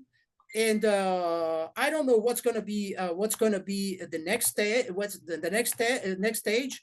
But basically, the majority, the Georgian Dream has the power on all institutions. They have a power on judiciary, they have a power on parliament, they have a power in executive, they have a power in local self-government. They're controlling everything. It's just one party system. It's the de facto, it's a result. One party controlling everything, all branches of power, all institutions, all agencies, everything under one control. It's not democracy anymore. I mean, I don't feel there's a democracy. And they are adopting laws quite against human rights standards, quite very much. For example, they recently adopted a law against a mask. If you wear a mask at the demonstration, you're going to be arrested. I mean, wearing a mask at the demonstration is an arrestable offense. I mean, this was just one example. Okay. Thank you very much. Okay, just I want to say that our strategy, which we contributed, you as well, to develop and draft, in reality was not adopted because the government at the time went to the US model. No, you know, we were there. So, but okay. Yes, and problems were also, lots of problems under the previous government. Because the judiciary lost independence. I mean, judiciary was not independent even under previous government. Yes, even I know you are fair, and that's why sometimes I feel that you are between rock and a hard place, because you protest against this government, but you also don't like the previous government. But so I understand you are in a difficult position.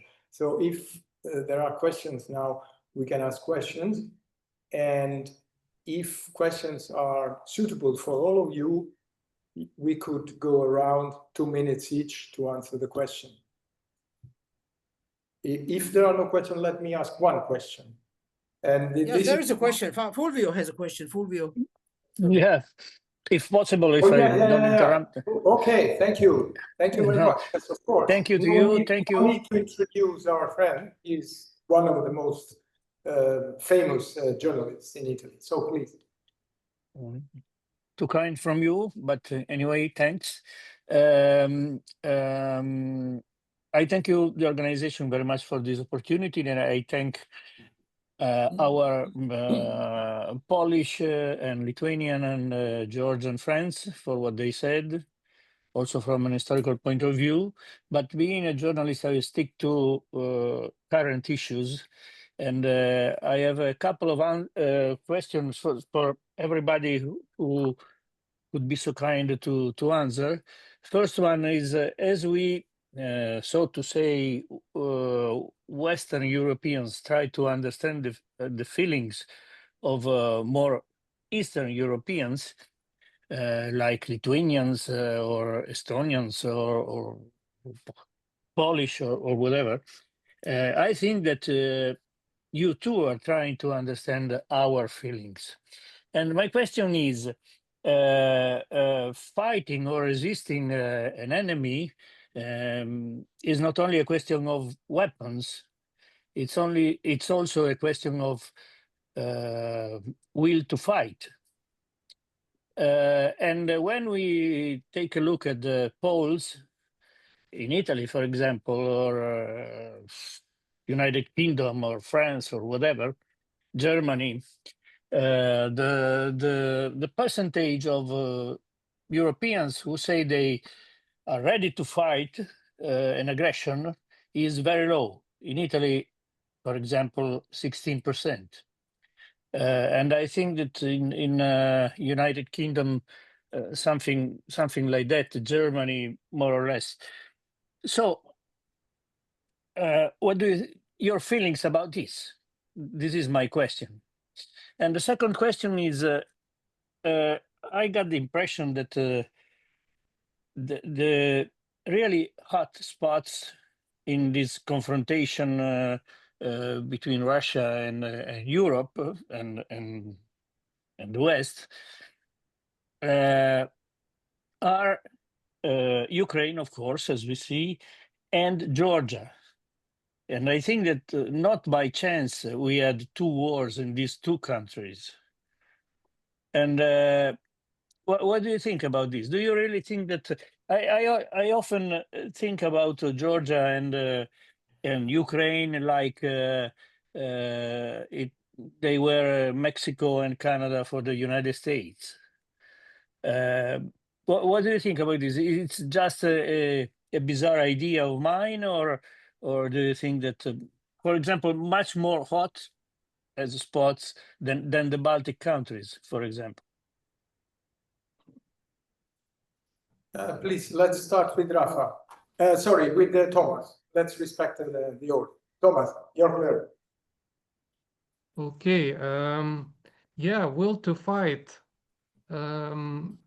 I think it's quite human and understandable. The further people are from, let's say, danger, immediate danger, the less inclined they would be personally probably to sacrifice their lives for those causes. I don't find it strange. I think it's natural. It's a hard personal decision to really make a choice to sacrifice your life. And I don't see a major problem as long as it does not interfere with the political will to continue to support Ukraine, to understand the significance of it. So that would be my reaction about the low percentage of people who would be willing to fight. And just, it does not concern us directly about Ukraine and Georgia, but I will give my insight maybe. I don't know much about Georgia, but Ukraine really, for Putin, as I mentioned, I'm quite convinced he is really stuck in this geopolitical 19th century, broadly speaking, geopolitical framework. So where Ukraine is a very, very important part of this former Russian Empire and the Soviet Union, which was basically inheritor of the Russian Empire. So for him, Ukraine geopolitically would be a huge, huge loss. And but this is the issue. I mean, how do we view the world now? Do we? I mean, he views it through this old geopolitical glasses. We in Europe, as the participant who was asking the question was saying, we are concerned about well-being, about peaceful coexistence, about green issues, environment, and so on. So these are such different, staggeringly different points of view of the world. But we have to understand what is driving Putin to think as he does. And we have to understand that this is hugely different from how we think. So, sorry, too much probably, but yeah, I pass on the word to others. Yeah, thank you. Rafa. Yes, thank you, Maurizio. Thank you, Fulvia, for the questions. Very interesting one. Regarding the low percentage of those who wants to fight, Poland decided this was like a unified decision of all the governments and all the presidents within latest 30 years that we want to have a strong professional army, that we don't want to recruit people from regular people, from ordinary people, just to in case of war, but we want to have a professional army, well equipped, well-trained, from those who want to be within army. So we increase a lot of incentives, and we encourage people to join the army. And the percentage and the number of people who join the army and they want to be in army, they want to fight, they are prepared, they are trained, they are well equipped with all the latest weapons. This number is growing. So the Maurizio stated that it's the aim, the goal is 300,000, and it will of soldiers, and it will be achieved within next couple years. So we don't want to have like people, Thomas or myself, being taken to the army just to fight. We want to have an army who will defend us, being professionally equipped and professionally trained. And this 300,000 will be one of the biggest army within NATO, the third one after US and Turkey, the third one in NATO. So we think that having 300,000 professional soldiers and NATO alliances together with us, US, Germany, whoever else, Italy, we will be able to defend ourselves against Russia.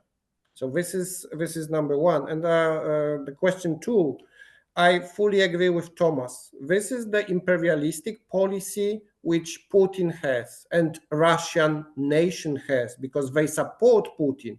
This is a big majority of Russians who are in favor of Putin, what Putin does. So it's not like government and then oppressed nation. No, Russians are with Putin.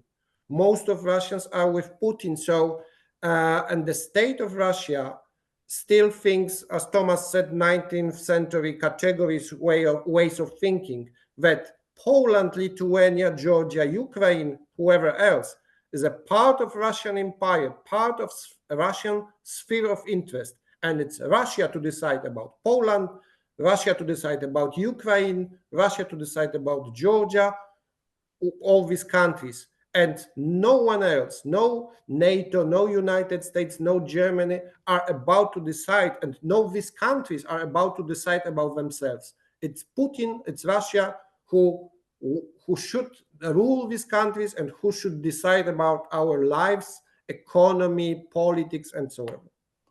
Okay, Kaha, please. I don't. Well, I don't know whether this is a Roman expression, but in Georgian, they say it was a Roman saying that the justice should be done even if everything is destroyed. I mean, I don't know whether this is the right translation or something. Is there something in Roman, in Latin language expression which says that justice should be done even if everything is destroyed? You mean at any rate? You mean at any rate? I don't know. At any cost? Yeah, at any cost. Yes. Okay. I don't know what's the Latin expression, but there's something that in Georgia they often quote this expression that.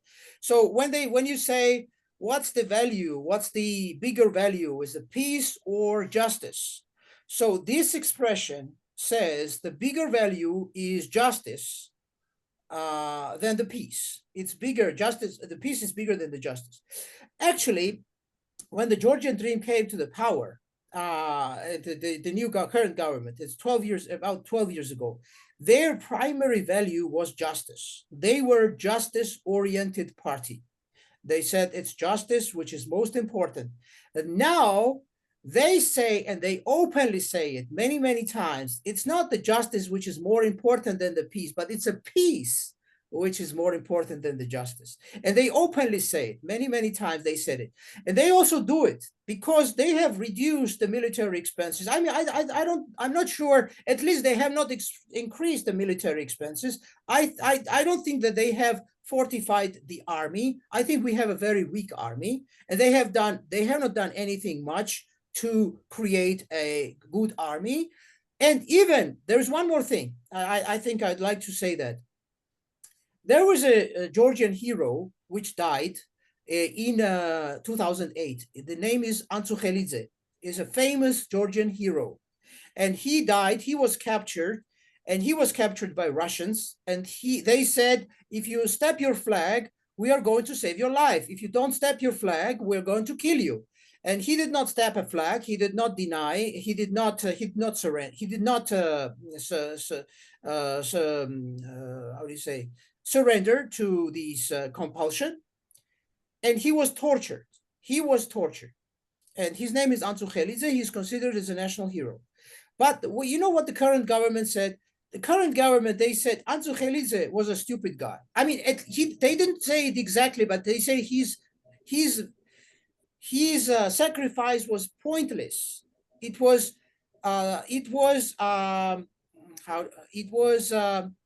did not make a point, his sacrifice. I mean, can you figure out that the government, the official government, tells the army that your sacrifice is pointless if you do it in a pointless war? They said 2008 war was a pointless war, so the people who sacrificed themselves in a 2008, their life was sacrificed in a pointless way. So can you figure out the government who's talking to the soldiers that don't sacrifice yourself because it may be pointless? I think this is not the way the government should talk to the army. I don't think this is the way the state should talk to the army. Because if you are an army, if you are a soldier, you sacrifice yourself in a war. You sacrifice yourself in defense of your country, whether it's pointless or whether it's fruitful. I mean, who cares? It's the war. So why I raise this issue? I raise this issue because this government, our government, is inclined towards collaboration with Russia. Of course, we know that they're not in favor of any war with Russia. Of course, we know that. They say that peace is most important. We understand that, but even they are. I think that they are even demoralizing the army. They are depriving the army of their strength or their possibilities, or at least they are not fortifying the army. I'm not an expert. I'm not a military expert, but as far as I know, they're not doing anything to create our national defense, to fortify our national defense. And that's what my impression is. So basically, in Georgia, the people, once again, the people are very much against. I mean, I'm talking about the young generation. I'm talking about the protest demonstrations. The people are very much against Russia because for Georgia, Russia is an occupant state. Russia is in continuous occupation. They are expanding the borders. They are, occupying these territories, and that's it. That's where we are. But when it comes to the war, the Georgian Dream, they carried out a campaign which said, no war, the peace is most important, so we have to do everything for the peace. We have to surrender. I mean, even if it comes to surrender, probably we need to surrender. I don't say that this is the official statement, but it sounds like they're talking this way. It sounds like they're talking this, and I just want to say one thing, and I'm going to finish. You know what they did during the election campaign? During the election campaign, which is 2024, here's what they did. They have destroyed Ukrainian cities as the election banners. They said, this is what Georgia will look like if you don't elect us. I'm going to say it once again. They have destroyed Ukrainian cities for election campaign, as a part of election campaign. And these destroyed cities, they were on a big election boards. They were on election boards. They said, okay, if you don't vote for us, you're going to look like Ukraine. Everything here is going to look like Ukraine if you don't vote for us. This is what they did. Okay, thank you, Kaha. Fulvio, you have another question? Or if not, I have a question. Microphone. You are muted. I'm sorry. No, thanks. I'm pretty satisfied, and thank you very much for the opportunity. Thank you all. Thank you. I have one remark and one question for all of our friends. My impression, of course, it's my perception, my impression is that there is a difference between the Russian perception of Ukraine and Georgia. In my impression is, my opinion, Russians perceive Ukraine as Russia. They don't perceive Georgia as Russia. Georgia, in a sense, is legitimate to be an independent state. To what extent independent? Okay, we can speak, but this is for cultural reasons, language, tradition, food, and so on. Geography and so on. Yes, and so on and so forth. But Ukraine is Russia for them. This is my impression. And Kaha, if you remember, now, all this said, you remember in this very famous movie, Shindisi, at a certain point, a Russian sergeant speaking to a Georgian guy says, "We will never let you go." Meaning, look at the map. Where are you? Central America? No. Caucasus, bordering Russia. So, two things. Different perception, Russian perception of Ukraine and Georgia. Second, the reality of Georgian geography. If you could answer quickly, if you want, of course. Thank you. Mauricio, let me ask you one. Let me ask a counter question. I mean, it's not about Georgia. It's basically about the global politics and international law. Here's the question.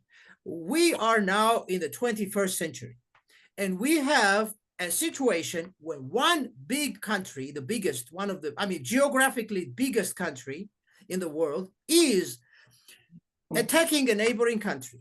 And not only attacking, but also seizing and grabbing and grasping and taking the territory. So if this becomes a part of international law, it becomes a de facto. It becomes a de facto precedent in international relationship. That one country, for the period of 3 years, part by part, step by step, is occupying the territory of another independent country. And it becomes a precedent. It becomes the precedent in international arena. Are we going to get any kind of peace, any kind of global peace? It's going to be my counter question. It's going to be my counter question. No, it's not appropriate, your question, Kaha, because I never said that this is legal. I said my impression is that the Russian perception of Ukraine is that Ukraine is Russia. I'm not justifying Russia. I'm saying their perception is this is ours. With you, it's different with Georgia. America also has a perception that Canada is a part of America, or Greenland is a part of America, and Italy also may have a perception that France is a part of whatever. Everybody may have perceptions. No, but sorry, no, Kaha, it's not like that. It's not like that. I am saying my impression is that they consider Ukraine as part of Russia, and this is why they attacked in this way. From Georgia, they can withdraw because Georgia is not Russia. This is what I'm saying. I'm not disputing the legality of the intervention, okay? At all. It's illegal, okay? It's aggression. Okay, if Thomas wants, or Rafa, please.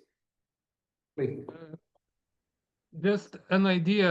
Of course, I'm not from Georgia, but I think for Russia, what is convenient is this Abkhazia and South Ossetia as levers of influence and levers of presence. I mean, I personally, frankly, I don't think that Georgia is somehow very exceptional. For example, if something similar was happening in another country, well, of course, there was the Nagorno-Karabakh, but it was between Armenia and Azerbaijan, very much their, let's say, the dispute between them, right? Where Russia sort of was on the side of Armenia, but in fact, they weren't, as it turned out. But in Georgia, it's different. It's levers that they can use. Same as Transnistria, let's remember. a small piece of land where there is a military base with Russian presence. Another lever. Let's remember that Russia never recognized Transnistria as an independent state. It's just a lever, just there, just in case they can control Moldova. They hope to control Moldova and so on. Sorry, Yes, I agree with you, Thomas. I agree with Yeah. you. That's also my point. Rafa. One more comment, Maurizio. At the same time, I somehow agree with you and disagree, because I agree with you that might be a different perception of Russians towards Ukraine and Georgia. And for Ukraine, Putin explained it several times in his speeches, that Ukraine is a country which should not exist. For him, it's like a country which is already dead, that country. So I can understand your point, but at the same time, Russians and Russia state have the same approach, towards both Ukraine and Georgia, because in practical terms, they just do not want any of these countries, neither Georgia nor Ukraine, to be out of their sphere of interest. They want to have their hands in both countries. They want to have ruled these countries. They want to have ruled these countries either directly or indirectly, so they can have their government being like in Belarus. Belarus, they let to exist because they have Lukashenko there. So if they have someone, a government in Georgia which supports or which is in favor of Russia, that's enough for them, because they will rule indirectly Georgia. Thank you. Okay. Questions? Then one. No. We skipped one thing, all of us. I want to ask you, in your countries, is security of your countries conceived only in military terms, or there are other options discussed in your country, like, for example, the concept of indivisibility of security? Is it taken into consideration? You know what I mean when I say this. Is that clear? Let me answer, and then let's see whether I understood you correctly. No, security does not mean only military or having a strong army. Security means strong society. Security means strong economy. Security means strong legal system. So there are different elements which are making the security being something real. So it's not only an army. Yes, but I quote what Antonella was saying. I mean, okay, I understand your point, but when I say security only in military terms, I mean security towards Russia, because Antonella said, okay, you don't consider diplomacy or other options, or only military. That's the point. Diplomacy. Diplomacy. Frozen. It's frozen, yeah. Antonella is saying it's frozen. EU does not want to negotiate at all. And it's a little bit of a paradox, because the Americans are speaking to Russians. So this is what we want to know your opinion about. Okay. Yes, if I may say here, I think we all remember where Macron and Scholz were going to Putin just before the invasion of 2022.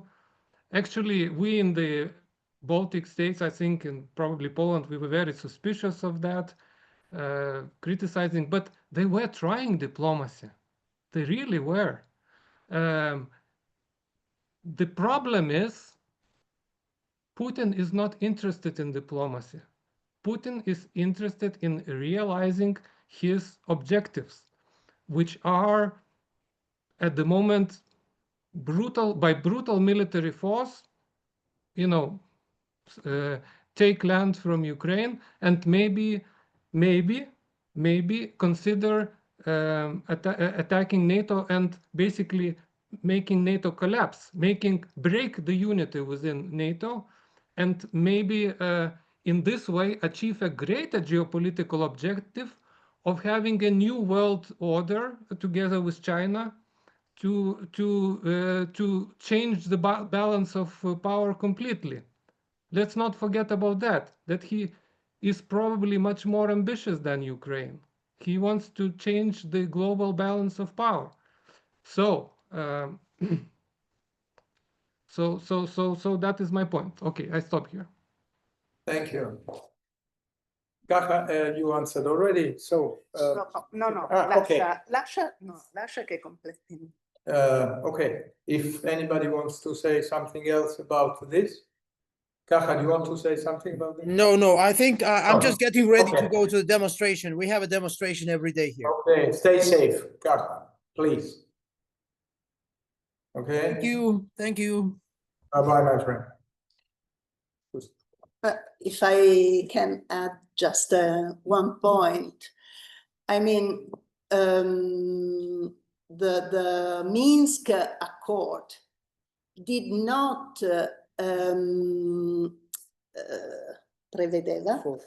foresee an occupation by Russia in Ukraine. But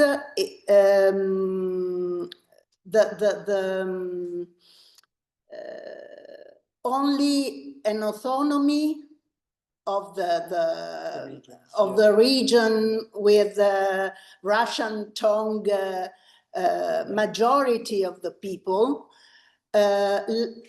like in the northern region in the northern of Italy, where in 1970 there were every day bombs from terrorist attack by separatists, which were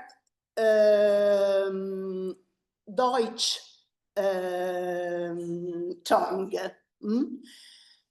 And Italy, I think in 2015, wanted to implement this sort of autonomy based on the model of northern Italy. But Ukrainian government didn't follow this support, I mean. So I have some doubt that the intention of Russia is to expand, being the most vast geographically country. So we should take in account even this different possibility, I think.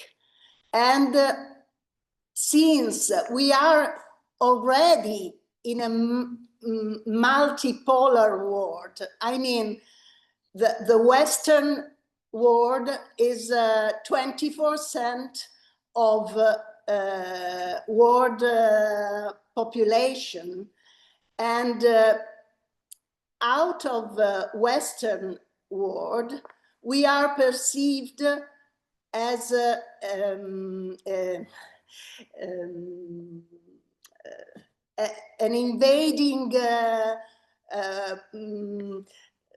population which who want to have a supremacy, white supremacy versus the rest of the world, having the USA empire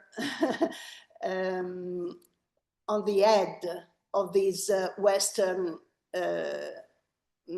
sphere. So I think that we should start to develop even a different a different behavior toward diplomacy and negotiation.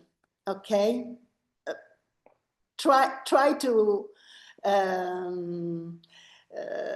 consider even this different approach instead of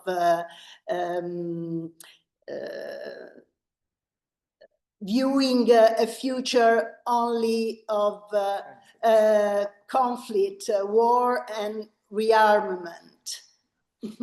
Thank you. Sorry. Thank you. Just one more comment, Maurizio, if I may just do. Rafa, I will give you the floor. I see that Professor Fisichella has joined us. Is that correct? Professor, are you with us? Okay. Yes. So, Good evening. okay. Thank you very much. So we are very happy that you are with us. Now, our two guests will answer this question from Antonella, and then the floor, it will be yours about the European perspective. Thank you very much. Rafa, sorry, continue. Thank you. Just short comment. There is a saying, you want a peace, be prepared for war. And this is what we are doing. This is not Poland, nor Lithuania, nor NATO who wants the war. We are just want to be prepared that if Putin wants to expand his imperialistic policy and to conquer more than Ukraine, then we should be ready. And this is what we are doing. And diplomacy can work if both sides want this. And Putin, facts speaking for themselves, Putin does not want diplomacy. It's just playing with us. It's just playing with Trump. It's just playing with NATO. Thank you. Thomas, please. Well, I will say a few sentences that may sound cliché, but I think they're quite true. One, conversations can only begin when the shooting stops. I think it's very true in this situation. Another, as long as violence is seen as a legitimate instrument of policy, dialogue becomes a moral illusion. And again, dialogue with an aggressor who holds a weapon in his hand is not peace, it is submission. So in principle, yes, of course, the future, as I mentioned before, the future resolution of the war in Ukraine should be through negotiation, diplomacy, and so on. But it does not mean that everybody should, forget about self-defense, raise their arms, and just talk. No, it's about defending as much as possible, and then when the situation is right, go through diplomacy. Thank you. Thank you, Thomas. Just one remark, because this happened when we were in Stockholm, remember, at Annette during the dinner. I was sitting beside the former Swedish ambassador to Georgia, and this gentleman was so kind that he spoke to me as if I was his peer. I was nobody, but he was so kind. And he told me, Putin has no right, no reason to fear an attack from us, because we don't want to attack. And I said, sir, with all due respect, but you have to consider the perception of the other one. That's what I meant when I mentioned security is indivisible, because I cannot build up my security upon someone else's security. If the guy at the other country feels threatened, then I have to take this into consideration. I'm not saying that I have to be disarmed, but I have to consider that my army... Antonella is saying that we spend 56% more than Russia. But okay, just to I don't want to convince anybody. I just don't want to put arguments on one side and on the other one. But now I think it's time to give the floor to our professor. She was so kind to join us now, and she will give us the European Union perspective. She is a professor at the Catania University, and she will give us this perspective from the EU institutional and also politics. Thank you.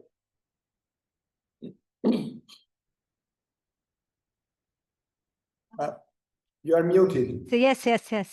Yes.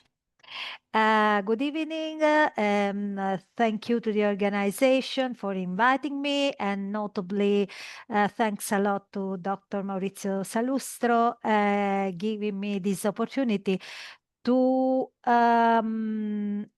participate to this event and to listen to this not only different opinion, but truly different perspective on the war in Ukraine and the perception of Russian threat on those territories. Because, you know, I before being researcher on international law and European law, not only European Union law, before it, I am a citizen from the West, from a Western country, and it is not, I mean, it is important to understand, not to understand, to take into account how the perception of the war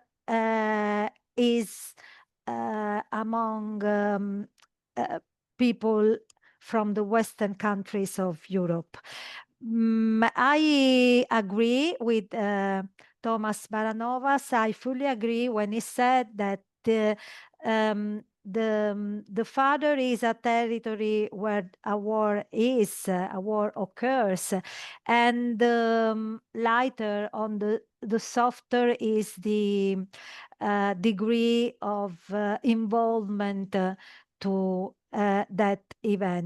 those events.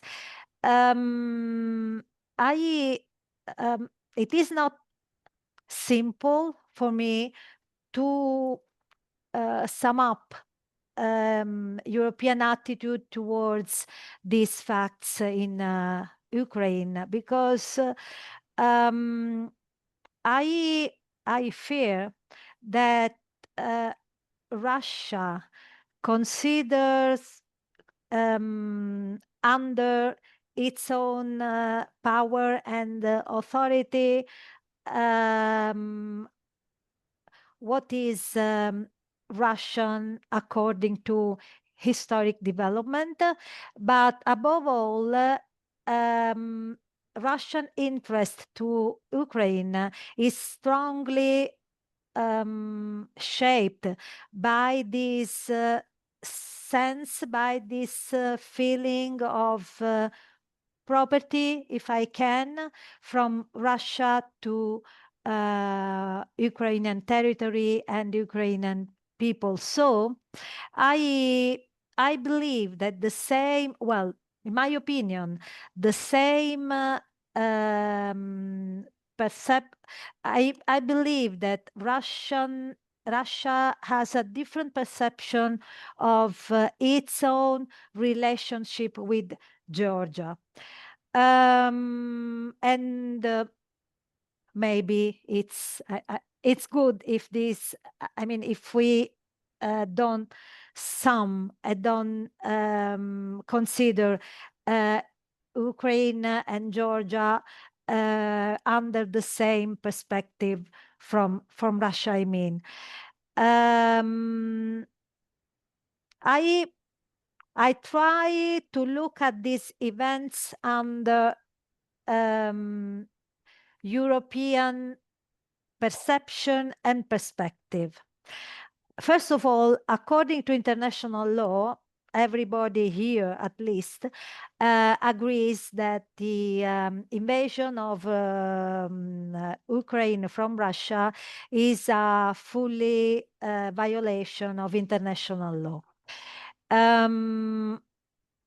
We know that from February 2022, European Union developed and agreed on many instruments and tools, both financial ones and regulatory I mean, legal instruments to face this threat very close to our borders, our meant as European Union borders. Notwithstanding it, if we consider the geographic position of Ukraine, from the Western countries, it is rather a faraway territory. That's why Can you repeat, because we lost connection a few moments? Oh, yes, sure. Yeah, just the last sentence. Yes, I was saying that from the 2022 European Union delivered many many instruments and tools to deal with this occupation of Ukraine from Russia. But nevertheless, this deep involvement of European Union towards these facts seen from the western part of European Union, Ukraine still is very far away from us. I don't know if I am clear. Why I'm underlying this point? Because everybody knows how weak is European Union in the current times, even beyond the war in Ukraine, even beyond the severe threat in Middle East. These times are very critical for the European Union. For many different reasons, most of them connected to financial issues, to trade issues, and to globalization. Moreover, European Union has never, luckily for us, we never known, never had the experience of a war and of a serious instability because of a war. Thus, my first, not question, but consider these facts under many different. I see that the connection is lowering. Okay, can you hear me? Okay, perfect. Yes. I'm trying to not to analyze but to comment these facts already on which our speakers gave us a perfect scenario according to their according to the perspective of the country where they live and where they come from. My first doubt is how can European Union afford kind of unity, or can European Union express kind of unity to these events in Ukraine? Because in order to manage a situation and the relationship with Russia, and in a hypothetical post-war period, we as the European Union must find and must give an evidence of our unity within the European Union, and this unity is lacking. Although there are many plans, and notwithstanding the Rearm Europe of the Commission as issued in March March of this year, and all the executive acts on responsiveness and preparedness and readiness and so on towards these threats. But are we sure? I mean, looking at the war in Ukraine from the from a Western country glasses. Are we sure that we can translate into practice all these good proposals? I'm not so sure. I mean, there is a big attempt, an extensive attempt of the European Union institutions to deal with this great instability lasting from almost 4 years. But I'm not so sure that we, as the European Union, are able to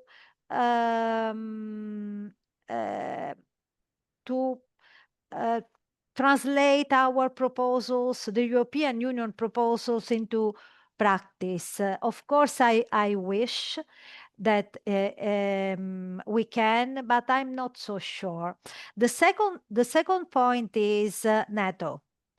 This war in Ukraine is giving NATO and European Union an opportunity to strengthen their ties. Even though a war is never, in my opinion, an opportunity to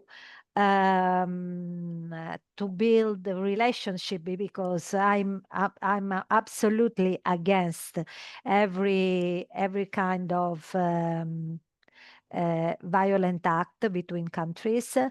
This war in Ukraine is proposing reshaping of relationship between European Union and NATO.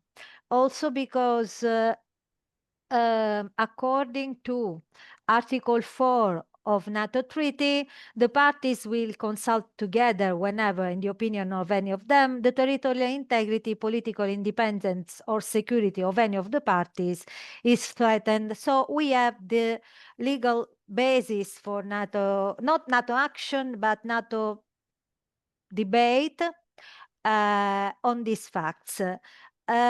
NATO action can be linked, can be connected to European Union operations and actions according to Article 32, paragraph 7 of the Treaty of the European Union. I mean, I hope not to be misunderstood.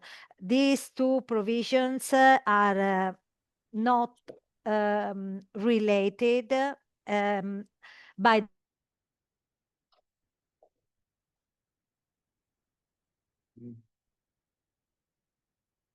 Frozen again. Let's wait a few moments.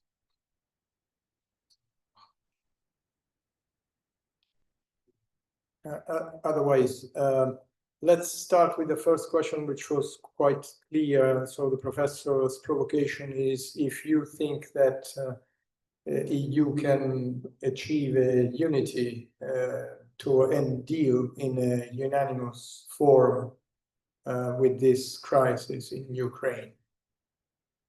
Thomas. Yes, thank you. Well, we can look at it from two sides, I think. One side is that we have, in the EU, we have managed to hold a relatively united position for quite a long time. Yes, sorry. I think. So I lost the connection. I don't know why. Yeah, Professor. Sorry.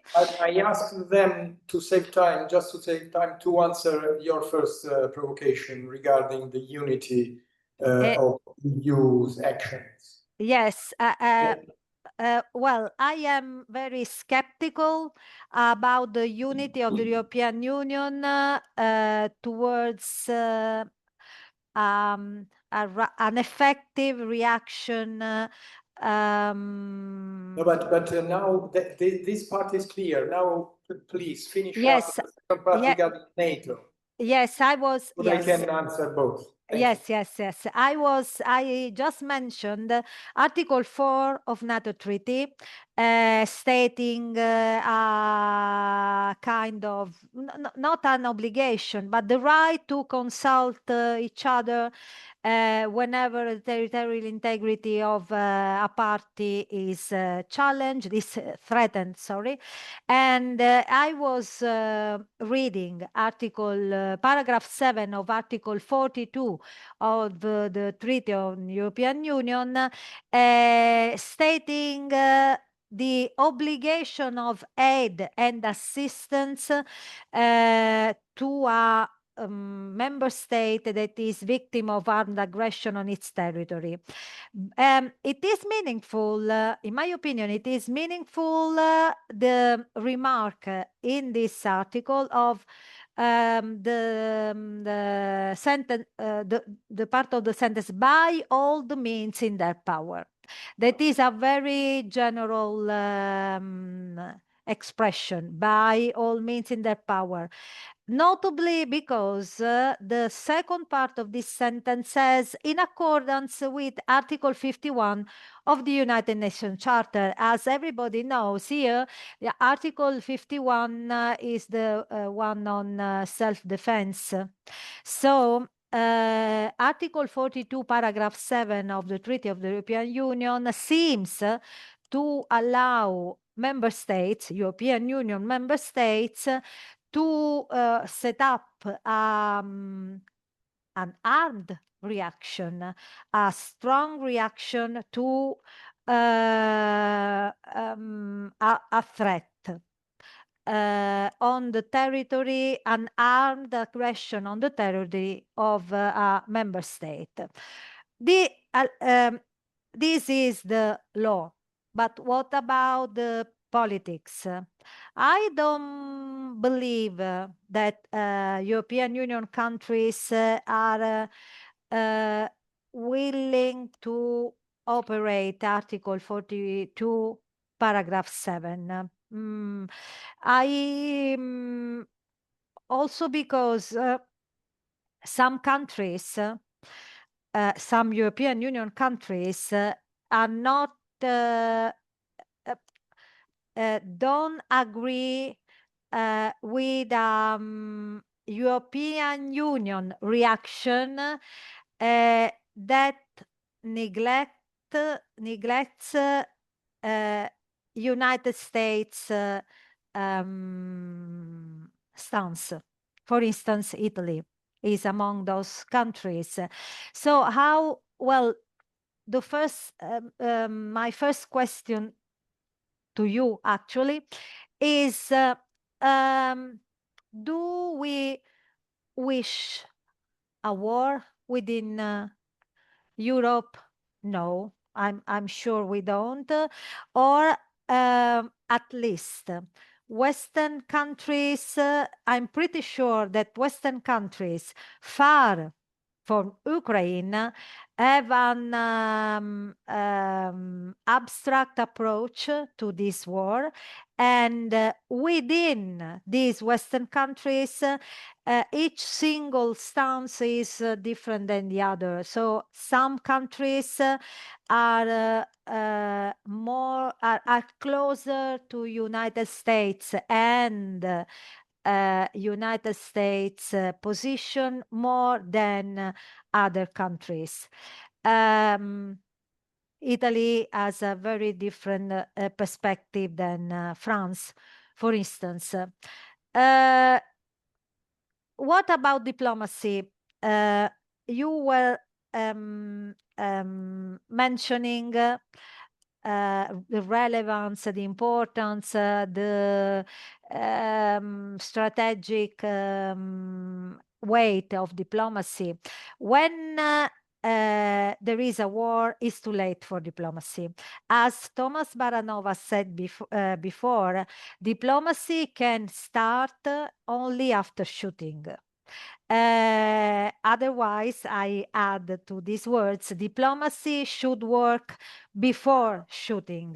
Otherwise, it's too late to think at diplomacy. So in my opinion, European Union hasn't. I am a strong supporter of the European Union, but I see many flaws, many weakness of European Union, not restricted to the war, but quite extended to many other issues. So, in my opinion, it is not a good moment for the European Union to organize, to set up some reactions that we can frame, or that we can bring to Article 51 of UN Charter. In my opinion, what the European Union will do is what is response on strengthening innovation, on building or creating innovation means in order to counter the technological hybrid war of Russia. This impression, that is a personal one, of course, is reinforced by a resolution of the European Parliament, a recent resolution adopted in October, the 9th of October, that is on united response, united from the European Union, response to recent Russian violations of the European Union member states' airspace and critical infrastructure. If we read the resolution, that is it's very thorough, very detailed on instruments, on which kind of infrastructures, which kind of innovative means European Union can use and can rely upon to react to this hybrid warfare of Russia. We don't find, and it is a very, in my opinion at least, that not very, a rather technical resolution, strongly supporting development of a European Union defense as strongly connected to the development of infrastructure. So I don't find any real reference to armed reaction regarding the war occurring in Ukraine. I do you want to say something?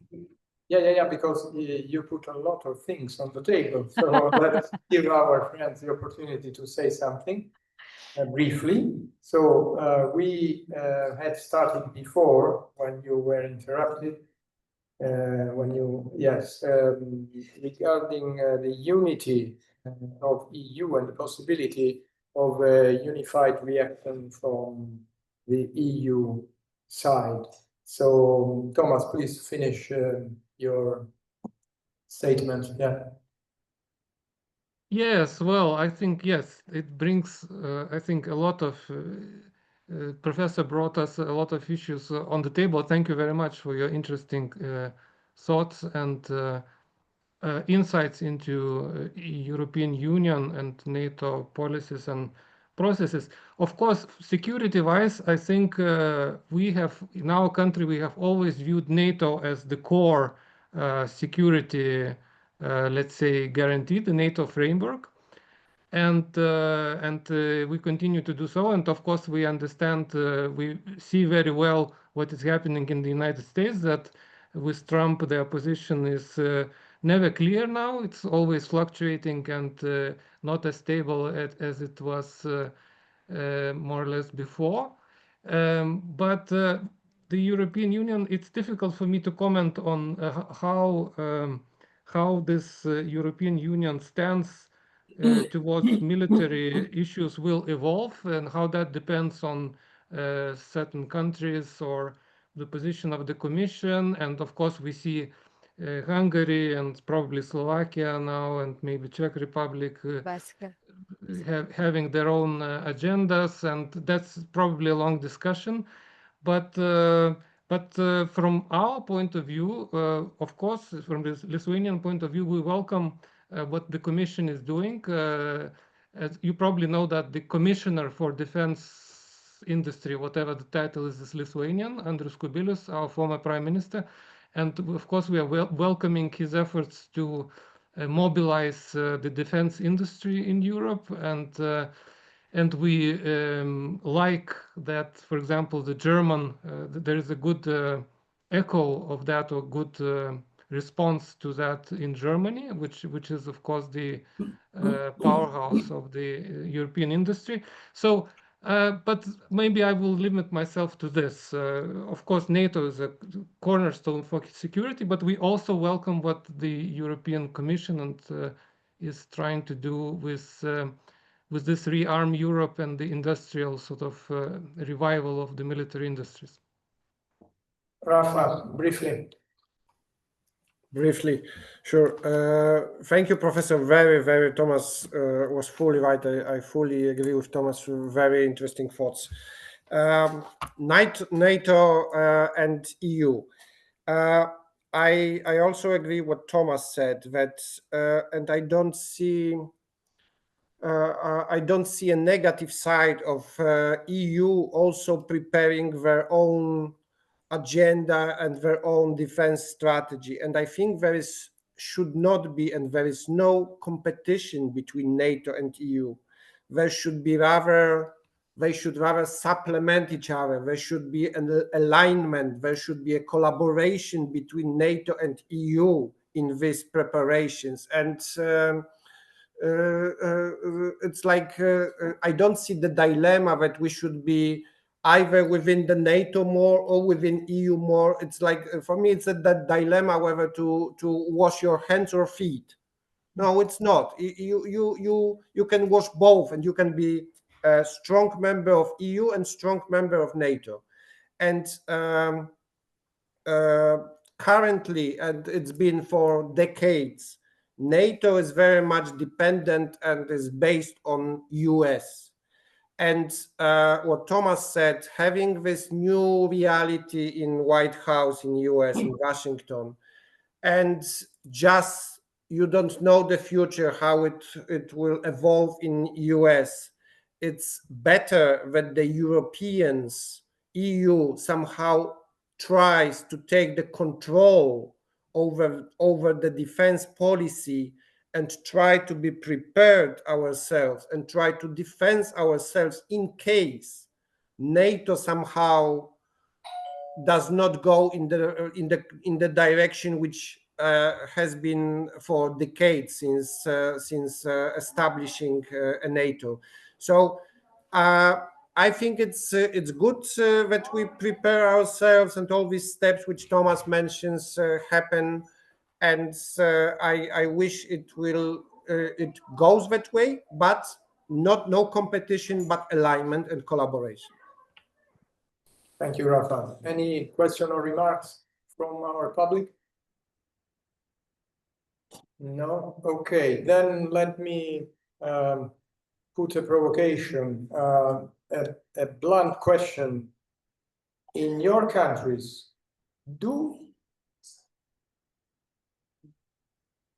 okay, sorry. Yeah, we have to close the, yes. No, not immediately, but in a few minutes. We have just 10 minutes? 10 minutes to finish up.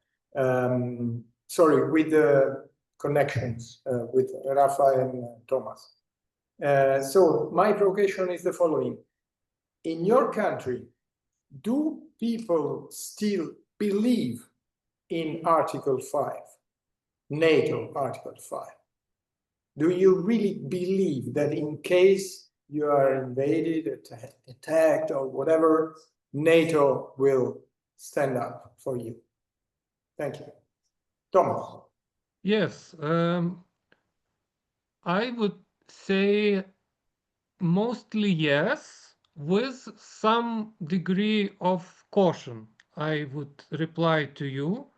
And I must say that I and many people like me, I think in Lithuania, we are very glad to see Poland taking these decisive steps in the, as we think, right direction of reinforcing the military, expanding it, buying weapons and so on.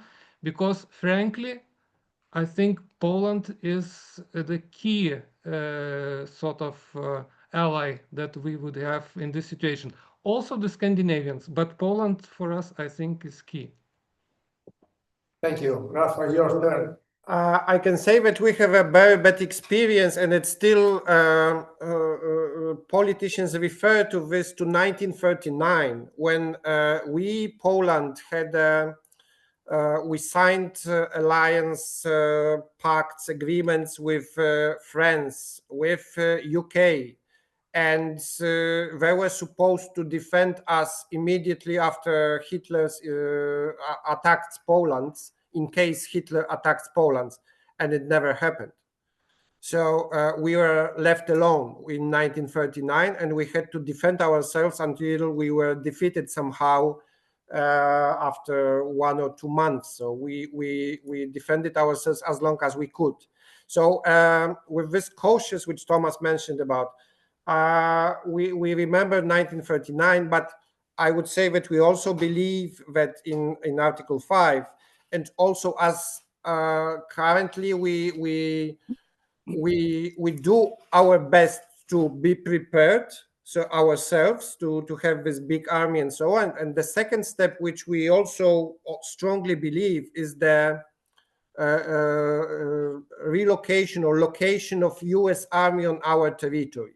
That if we have a strong US Army battalion or whatever division and currently we have 10,000 US military soldiers on our territory, this somehow is also another puzzle to this elements of our security, that it will somehow protect us from Russia, because US will be somehow immediately forced to defend their own troops. So they will not leave alone 10,000 of US soldiers against Russia. So this is why we very strongly believe in this as well. Thank you very much. I mean, your answers were crystal clear. Okay, I think we can finish the two link connections with Thomas and Rafa. Professor, stay with us a few minutes. We have to agree on something. So we will repeat the exercise even in a shorter period of time very soon with Catania University. I have no words to thank you, Thomas and Rafa, and also Kaja is gone, for your kindness, openness to share your opinion with us. It was a real pleasure to be with you, and I think this is the feeling of all the people present here. Okay, it's been an honor and pleasure.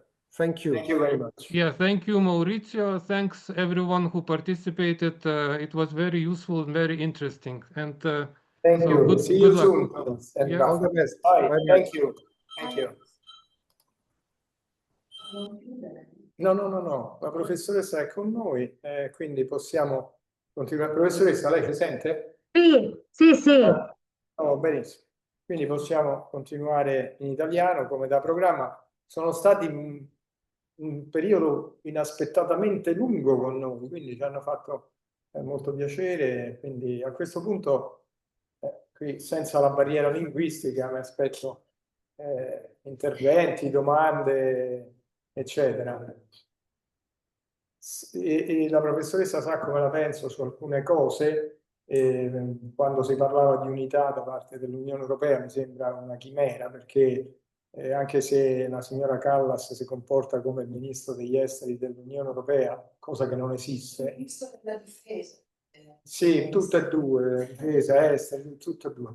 Insomma, in realtà questo non esiste, perché difesa e cooperazione lì in quel senso sono due bracci confederali dell'Unione Europea, e quindi sono gli stati che comandano. La Commissione, dal punto di vista dell'economia, invece è un braccio federale, ed è per questo che io ritengo l'Unione Europea un mostro che non può funzionare, perché da una parte sono gli stati che dettano leggi, dall'altra la Commissione che ci dice che i tappi di bottiglie vanno tenuti agganciati alla bottiglia. Quindi ecco, magari se ci dice brevemente come la pensa lei su questa questione, insomma, Sì. Prego. Mi sentite anche se ho tolto la cuffia? Mi sentite? Sì, perché mi serviva per parlare.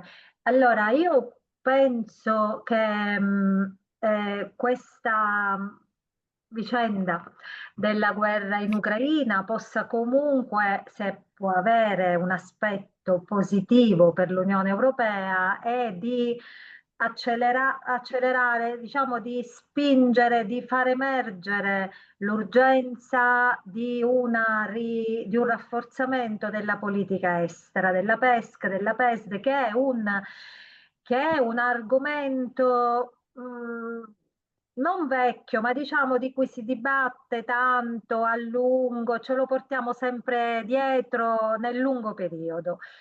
Io penso che sia importante e diciamo sono molto d'accordo con quello che diceva Rafael Pelk prima, che comunque fa bene l'Unione Europea ad attrezzarsi in modo da fare vedere, no? Di avere una capacità di saper reagire rispetto a possibili non solo attacchi, ma diciamo minacce poi esterne. Poi personalmente sono anche convinta di quello che diceva l'altro relatore, che la Russia, l'invasione dell'Ucraina da parte della Russia mira soprattutto a fare collassare la NATO, diciamo a mostrare l'inefficienza della NATO, un po' come quindi quel test di cui parlava il relatore lituano.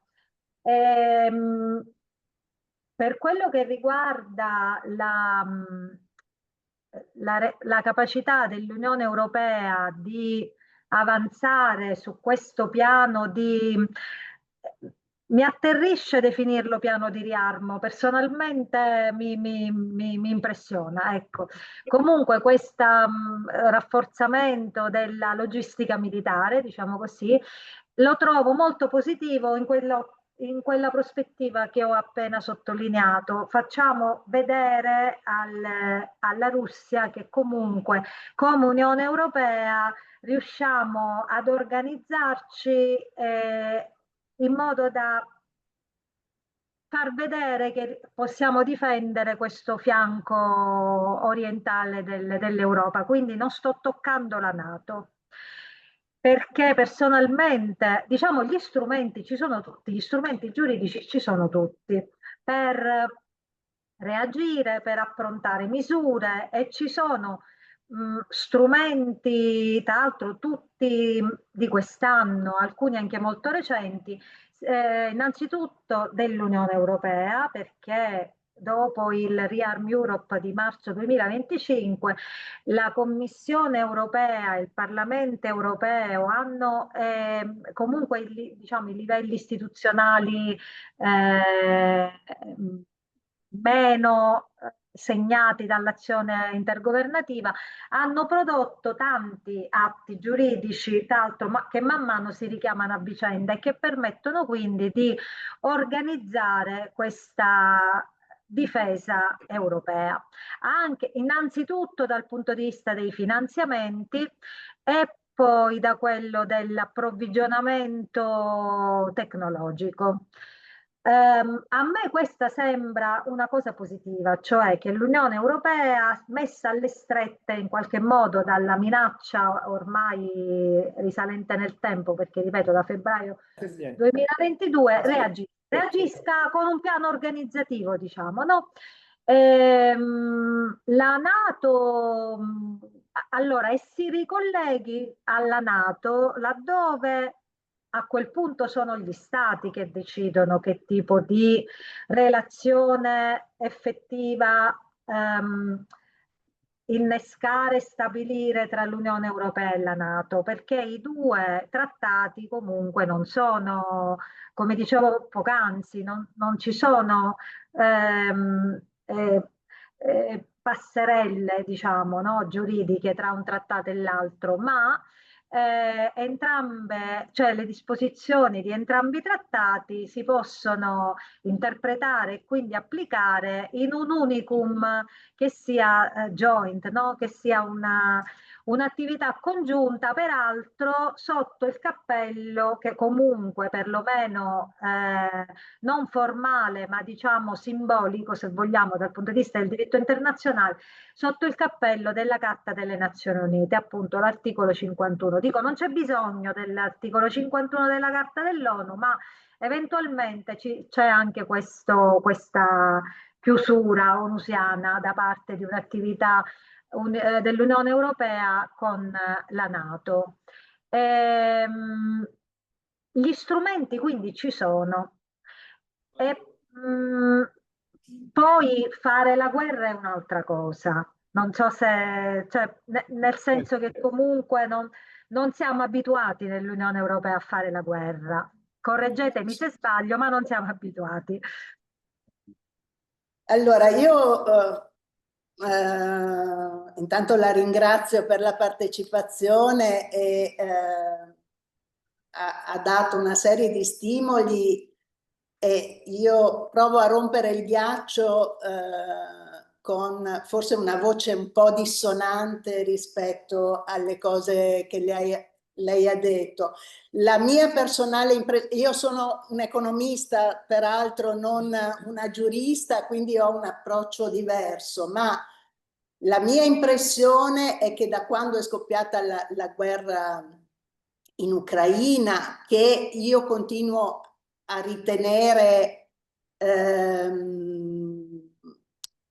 le cui origini vadano ricercate, diciamo, in un lasso di tempo più lungo che non il 24 febbraio 2022 e soprattutto nell'incapacità della Germania e della Francia di implementare gli accordi di Minsk.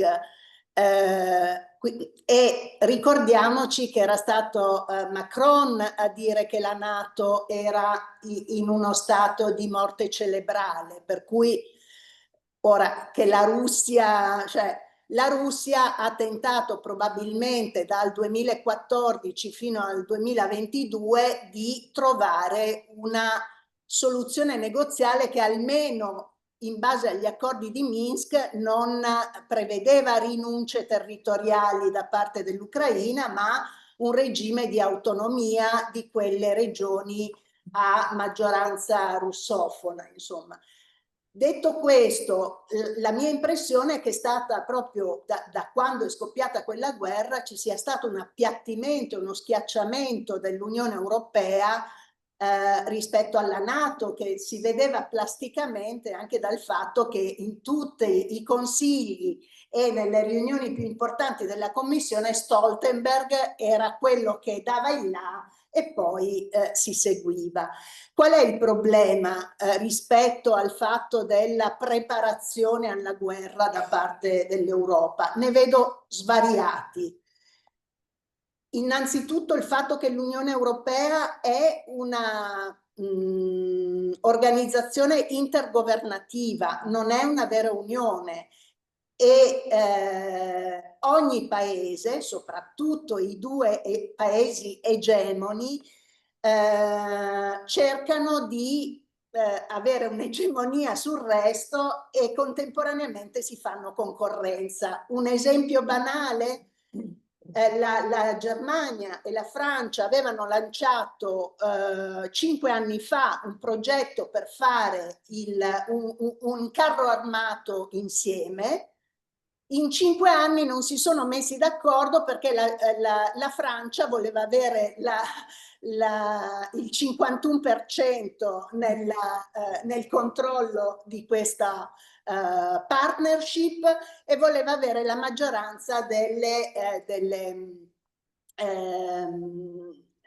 brevetti che da questo sviluppo ci sarebbe stato. In tutta risposta, l'Italia recentemente ha fatto un accordo con UK, che se n'è uscito dall'Europa, per fare un carro armato in contemporanea, e visto che la situazione dello sviluppo franco-tedesco è bloccato, molti, compresa la Spagna, che doveva seguire la partnership franco-tedesca, si sta sganciando perché tutto. Questo è solo un esempio per dire che finché la cifra dell'Unione Europea rimarrà la concorrenza anche tra i Paesi membri, Certo. allora il fatto che con questa nuova commissione le tre commissioni principali siano state date a Paesi baltici, che oggi ne abbiamo avuto un saggio, diciamo, sono pronti a combattere, insomma, no? Lituania ha meno di 3 milioni di abitanti, oggi diceva che vogliono arrivare ad un esercito di 300.000 unità. Alla Polonia. La Polonia è meno della metà dell'Italia, noi abbiamo 160.000 militari e questi vogliono fare solo loro un esercito da 300.000, essendo meno della metà. Il problema, l'altro problema che vedo, oltre una frammentarietà di interessi, è: ma chi comanderebbe un esercito comune? Certo, con quali regole di ingaggio poi, sì. Questa è la prima cosa. Altra cosa, i giovani non ne vogliono sapere. Abbiamo precarizzato il mercato del lavoro dei giovani, abbiamo ridotto progressivamente lo stato sociale per i giovani e li vogliamo mandare in guerra dopo che sono molto più sensibili rispetto alla problematica della crisi climatica, che è molto più minacciosa della Russia. Se facciamo un'analisi risk-based, la minaccia della Russia è molto inferiore a quella della crisi climatica, però stiamo spostando tutti gli investimenti verso la spesa militare, e lo stiamo facendo soprattutto laddove ci sono margini di deficit, di indebitamento possibile, cioè solo la Germania. Allora, che questo futuro preveda una Germania prima potenza militare, a me un po' di paura la fa. A questo punto però non voglio monopolizzare il microfono, e mi piacerebbe che qualcuno facesse un intervento anche per... Ti cedo volentieri. Cioè, io francamente sono sempre stata contraria alle armi, quindi è ovvio che non sono contenta all'idea che ci riarmiamo. Tra parentesi, io ritengo che ci sia stata molta falsa informazione nel corso del tempo. Io ho un'amica di Lucas che sta qui da 30 anni, so che loro hanno finito di campare nel 2014 quando hanno distrutto l'aeroporto. Allora, adesso a noi ci hanno detto che cioè prima i russi erano pericolosissimi, poi che erano armati con le lavatrici, poi che cioè alla fine della festa credo che noi dobbiamo temere più gli israeliani, considerato come si sono comportati, forse ci potrebbero invadere loro, no? Cioè io ritengo che sia stato tutto organizzato nel 2022, che gli Stati Uniti, come al solito, stavano in default nell'autunno e hanno pensato bene di farci combattere questa guerra per procura contro la Russia.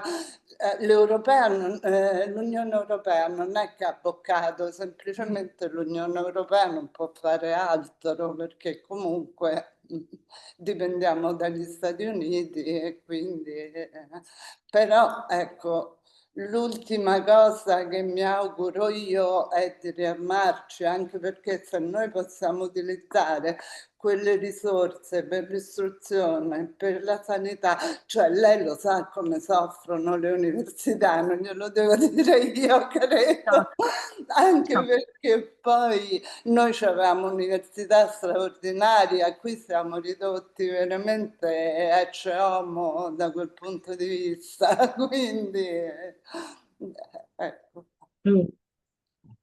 Dal punto di vista istituzionale, se mi permette, grazie mille, è un contributo importantissimo quello che ha fatto. È veramente quello che pensiamo No, tutti. per parentesi, No, quello che pensiamo. io ho studiato profondamente la Russia. Certo. Perché la Russia mi incuriosiva, cioè non capivo come un paese avesse potuto sopportare prima lo zarismo, poi lo stalinismo e poi Putin, che comunque insomma è tutta un'altra cosa. Tutto sommato Putin è cioè è più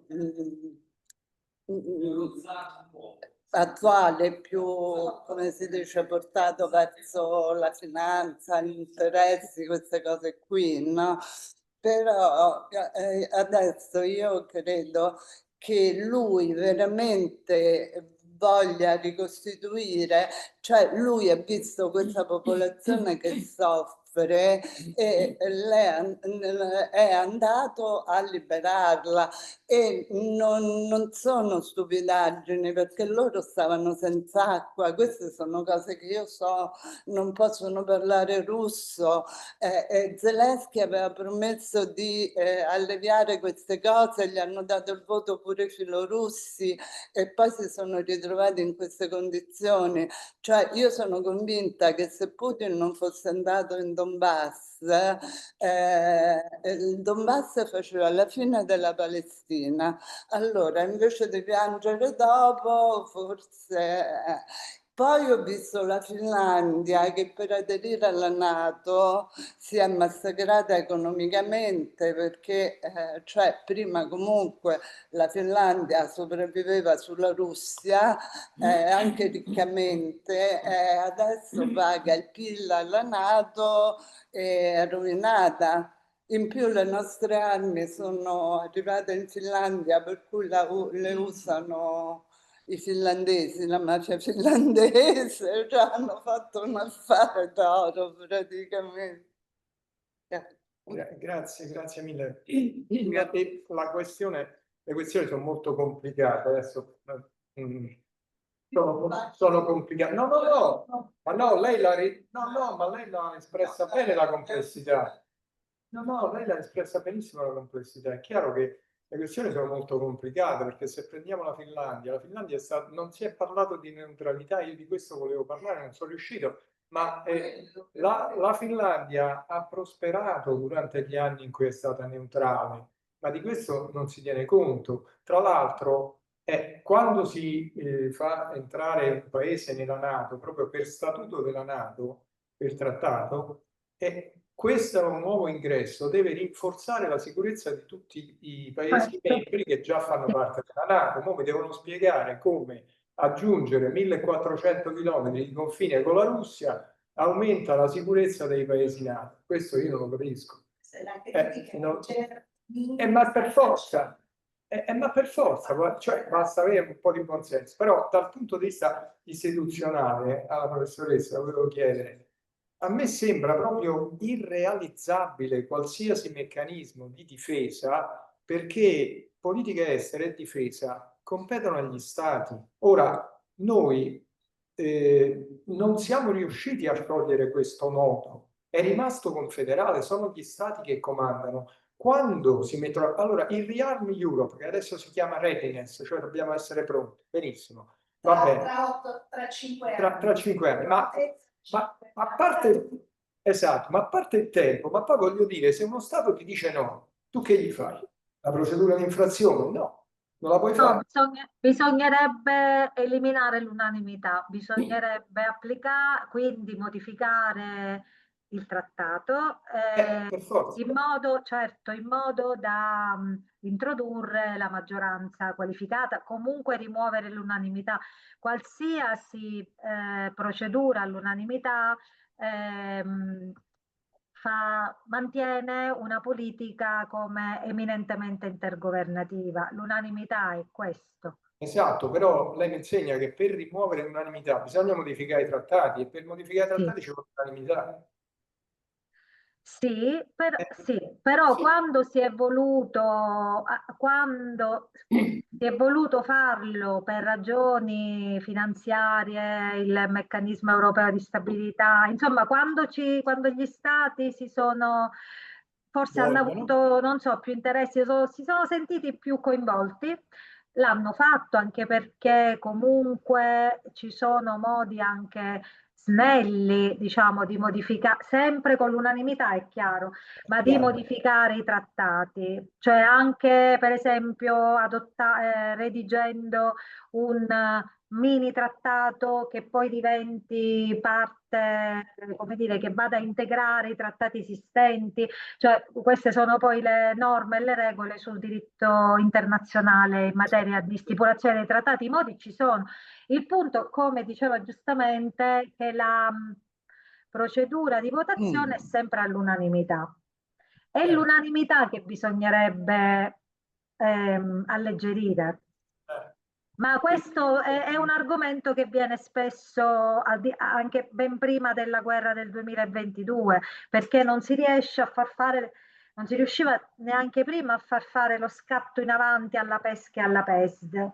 Dico anche prima della guerra. No, sì, certo. Io passo la parola, dico solo una cosa. Noi abbiamo, e questo lei già lo sa perché ne abbiamo parlato, io l'ho vissuto nell'argument perché sono andato in Montenegro, sono andato in Romania, che poi è entrata. Vabbè, quando tu fai entrare 10 paesi tutti in un colpo nell'Unione Europea, mi stai dicendo che non vuoi che gli stati sciolgano la loro sovranità in una confederazione, in una federazione di stati con uno stato federale. Non lo vuoi, perché l'integrazione in 27 o 26 adesso non si raggiunge, cioè tu devi creare un popolo unico. Allora, se rimanevamo 10 e allora cominciavamo a avere scambi, la lingua, eccetera, dopo 50 anni forse avrei potuto dirle, beh, io sono pronta a morire per un francese, ma adesso non ci penso proprio, ma neanche per sogno. Tra l'altro, quando noi stiamo in Sicilia, quando gli amici miei vanno fuori dalla Sicilia, dicono dov'è? È in Italia. Sì, certo, sì, è vero. Beh, noi in Sicilia abbiamo poi questa identità, questo senso dell'identità isolano che è un'altra cosa ancora, sì. Buonasera.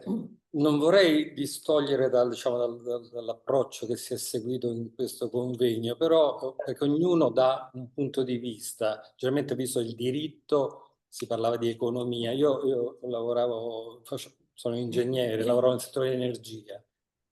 La chiave di lettura di quello che sta succedendo diciamo, è una politica mercantilista. Stiamo sostanzialmente entrando dentro diciamo, delle sfere di interesse economico rispetto ad altre. Il gas che ci arriva non arriva più dalla Russia, arriva dagli Stati Uniti, una buona parte, dall'Africa, cose del genere. Esatto, sì. E il green, che tanto andava diciamo, di moda e aveva degli obiettivi al 2030, 2050, con vari target, sta andando diciamo, in sottotono e si abbandonerà. Io starei molto attento a vedere i numeri che si fissano a Bruxelles io l'ho seguito dal punto di vista energetico, sono irraggiungibili, irraggiungibili. E quindi bisogna stare attenti, lì danno i numeri. C'è gente che è pagata per dare i numeri, anche dei tecnici. Quindi anche quello che si dice sulle armi, 5 anni, no? Io quello che penso è che il taglio anche degli armamenti è che il green non sta ottenendo i risultati di riconversione industriale europea. L'Europa, adesso lo sappiamo tutti quanti, ha perso, gli Stati Uniti hanno perso ancora di più. L'Europa sta perdendo, diciamo, di potenza industriale con questo fatto anche della crisi energetica, della crisi climatica, di cui qualche dubbio c'ho, però insomma non vorrei allargare il discorso. Dico questo qui, che si sta notando il fallimento della politica green, quindi con la difficoltà di raggiungimento degli obiettivi, ma anche di riconversione industriale. Quello che si sta facendo è una riconversione industriale dal settore green, che non sta tirando, al settore militare, che si spera che tiri. Attenzione, questi qui non gliene frega niente, scusate la volgarità, del green e di fare la guerra, non ci pensano mai. Questi devono mandare avanti l'industria.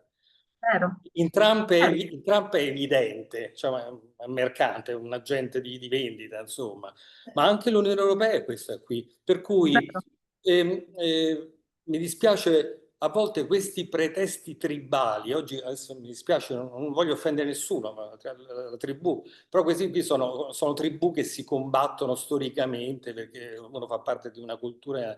Però quell'utilizzo strumentale di queste faide che ci stanno nel mondo, ci stanno dappertutto, anche nei quartieri delle nostre città, anche in Sicilia, tra palermitane e catanesi.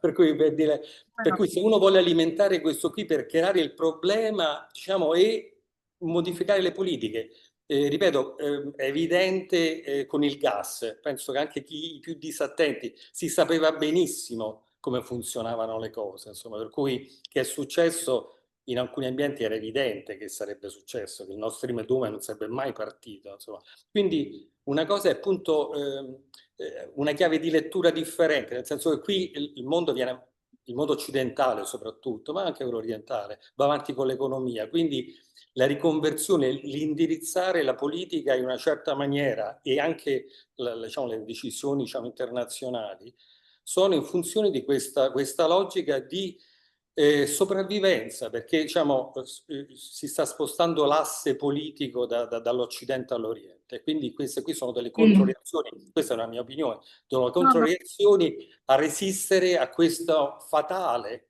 perché adesso è partita la Cina, tra qualche anno, tra qualche decennio partirà forse anche l'India, e l'Occidente sarà la periferia del mondo. Scusate di questa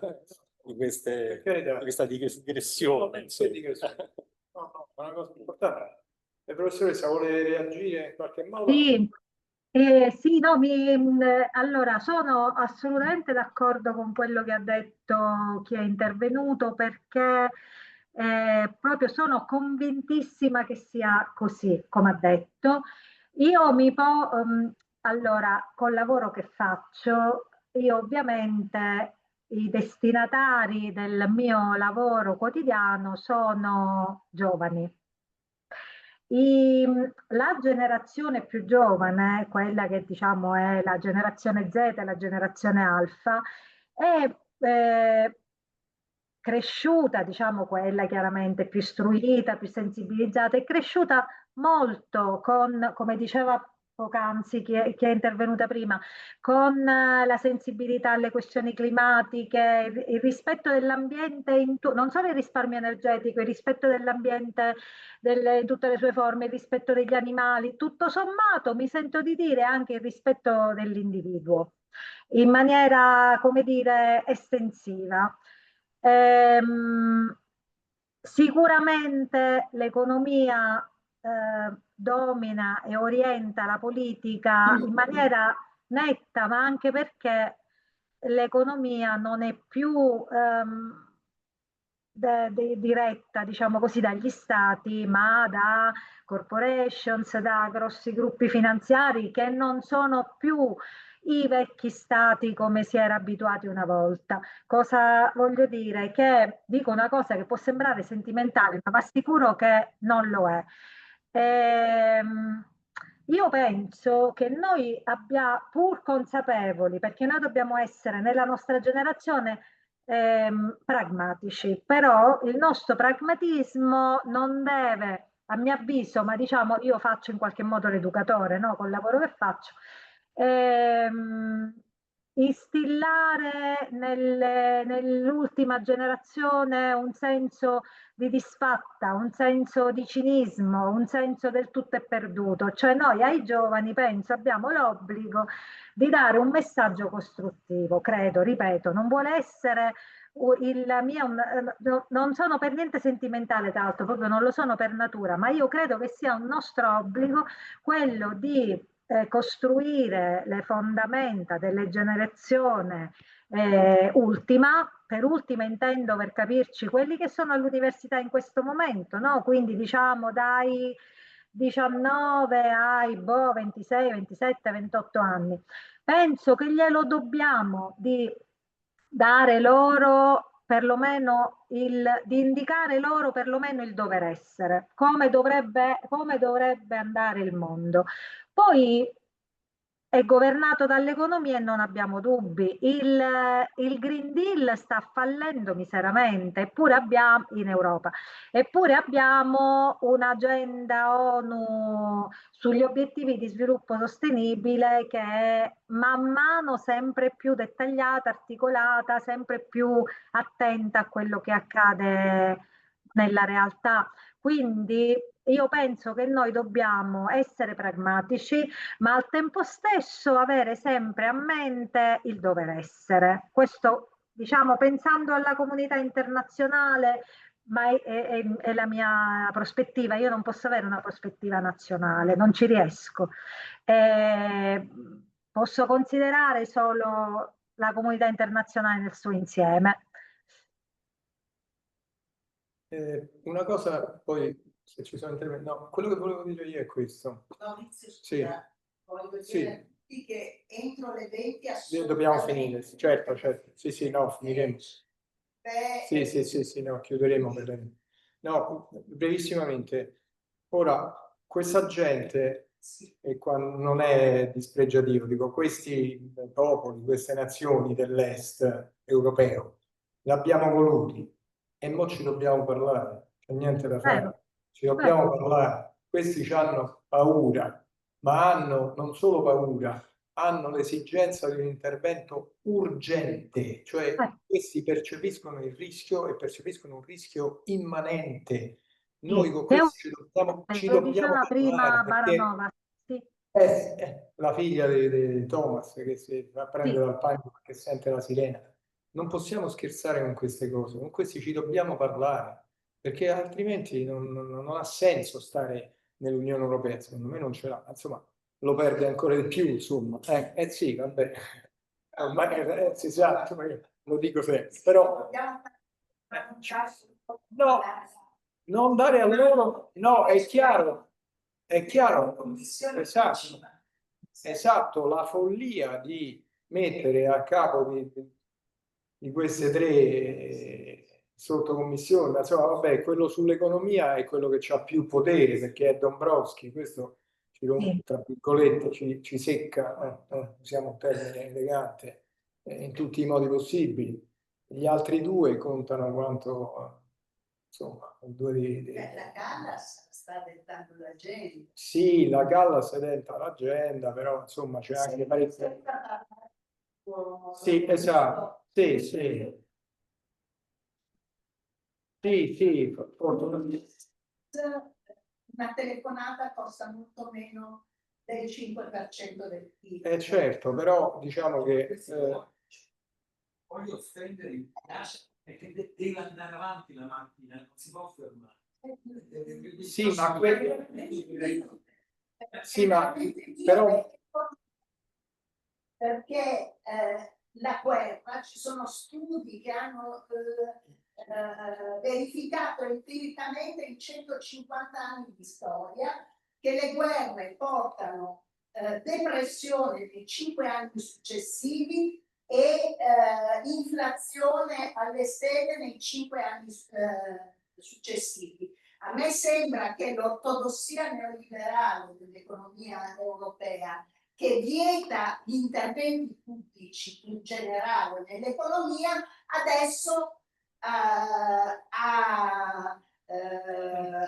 abbassato il tabù solo per le spese militari. Così non va bene, perché la riconversione verso un'economia di guerra poi porta, la storia ce lo dimostra, inevitabilmente alle guerre. Esatto, io condivido, però dobbiamo tener conto che le motivazioni sono diverse, cioè i polacchi spenderanno l'anno prossimo il 5% perché sono convinti di aver ben speso. E come ci ha detto il nostro amico, loro si fidano fino alla curva, si dice in Calabria, della NATO. Ci credono ma non ci credono, quindi devono essere forti loro. I polacchi non sono i lituani, i polacchi sono 36 milioni e l'esercito ce l'hanno, non è che... quindi le motivazioni sono diverse, i nostri si allineano, pagati forse da qualcuno, non lo so. Quelli per loro è gioco facile, perché quelli hanno paura, no? Quelli hanno veramente paura. E ci siamo messi... Che un certo razzismo, voglio dire, ci ha parlato dell'impero per 2 secoli, come no? capito? Ma e gli estoni... E come no? Ma... E come no? Però poi dopo aver avuto occupazioni straniere e guerre per 15 secoli successivi, forse abbiamo capito che la guerra non è la strada giusta. Però questi sono i lituani, i polacchi, gli estoni e i lettoni sono peggio, perché hanno una presenza, sono molto peggio. Io ho anche un amico estone, la prossima volta lo invito. Questi sono proprio gli estoni e i lettoni, perché hanno una presenza proprio russa. Ma poi i lettoni hanno una presenza russa forte. Importante, e non gli danno il passaporto perché non si imparano la lingua. Esatto, quindi capito? Esatto, io sono d'accordo con questo, certo, non c'è dubbio. Comunque, io insomma abbiamo fatto una bella chiacchierata, spero sia stato utile insomma, per scambiare un po' di opinioni e per capire un po' meglio questi nostri amici dell'Unione Europea. I georgiani sono un altro mondo, lì ci sarebbe un discorso a parte da fare, ma comunque insomma. È una nota, cioè appunto io ho studiato la Russia perché mi sembrava appunto una cultura così diversa dalla nostra, no? Il discorso è che ce l'hanno tutti quei popoli una cultura diversa dalla nostra, capito? Cioè loro sono guerra con lei, sono i russi un altro po' nascono per andare in guerra, poi alla fine sono stati quasi sempre di loro per quello che dimostra la storia, però cioè sono proprio diversi, per cui secondo me nell'Unione Europea non ci fanno tanto bene.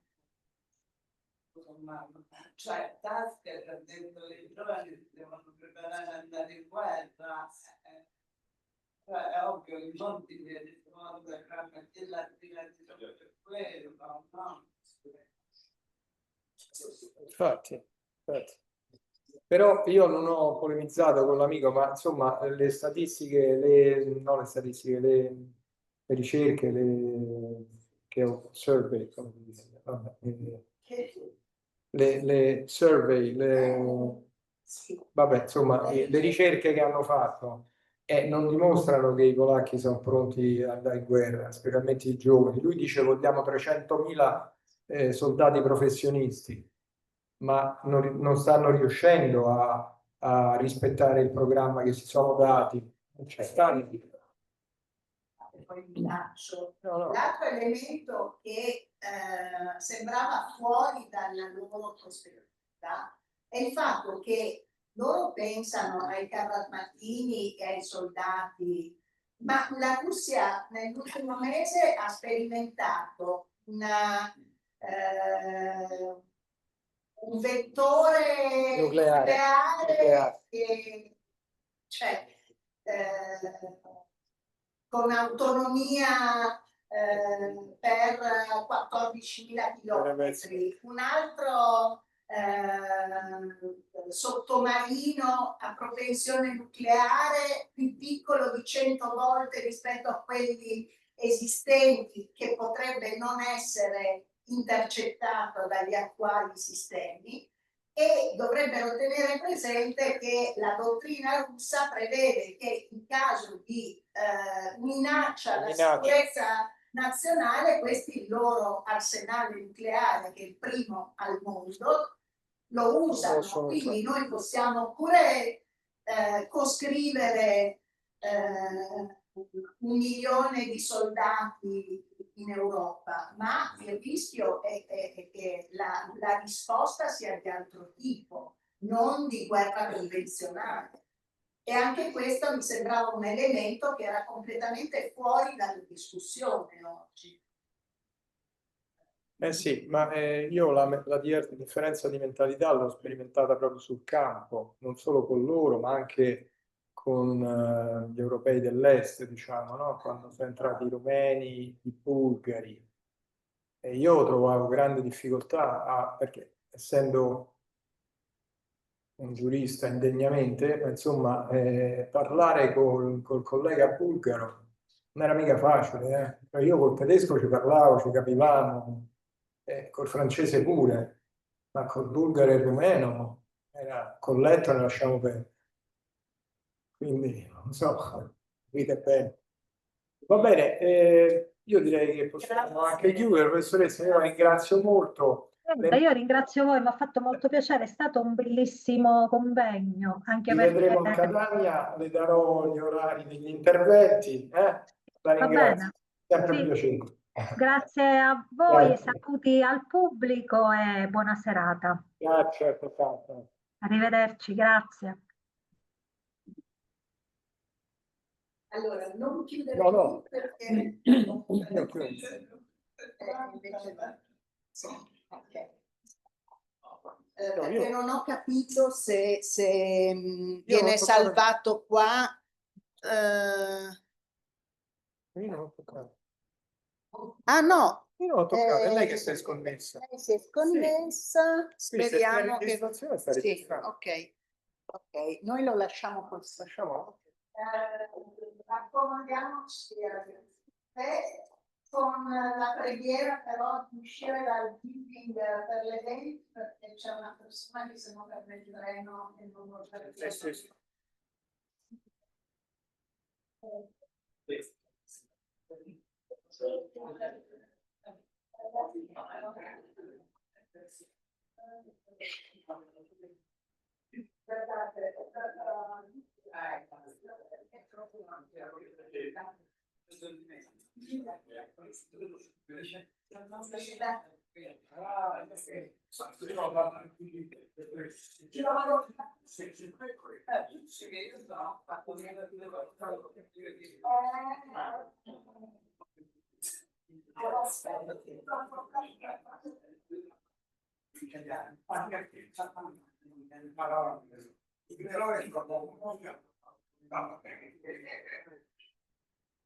Per me era mio padre che l'ha fatto. Io però tutte le strade.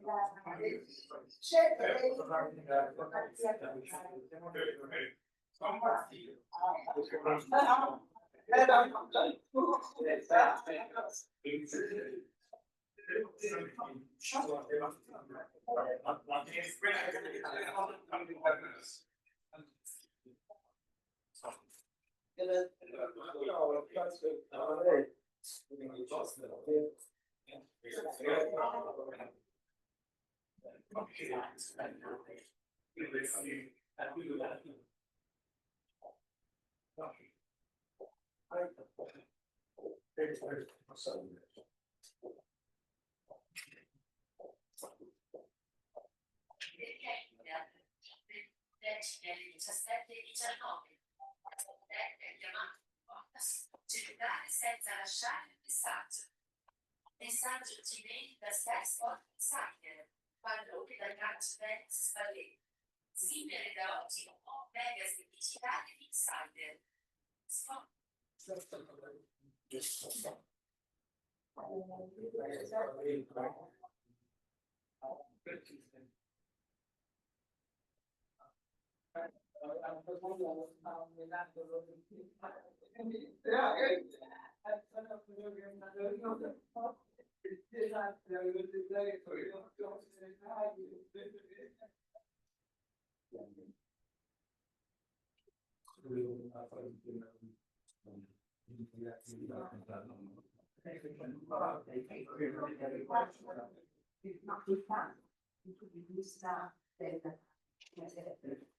Il punto di vista della confrontazione materiale si fa essere poi a e quindi tutti adottando sempre agli obiettivi che ci sei dato il nostro anno alle scelte. I cinesi hanno fatto l'installazione del pannello solare dall'Europa in un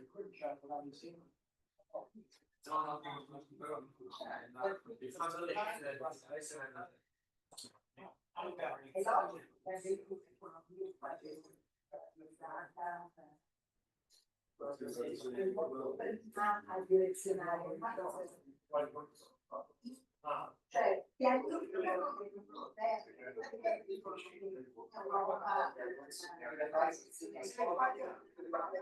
cioè perché prendiamo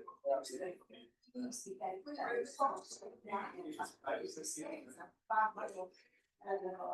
hanno rallentato una conversione che la Cina ha cominciato da noi. E quindi 10 anni dopo sei il primo produttore della sorella.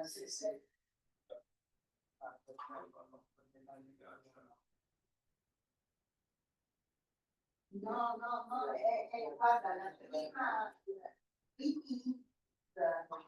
della riconversione del parco, dall'accordo di Parigi che era le implementazioni legislative sono cominciate, diciamo, realmente nel 2018, già prima della prima commissione von der Leyen.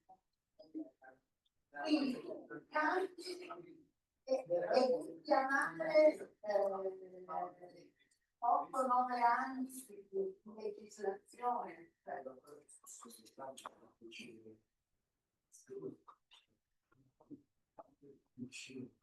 Sì, la parte più grande, la prima, il primo report sulla attività che era stata investimenti in settore di difesa poi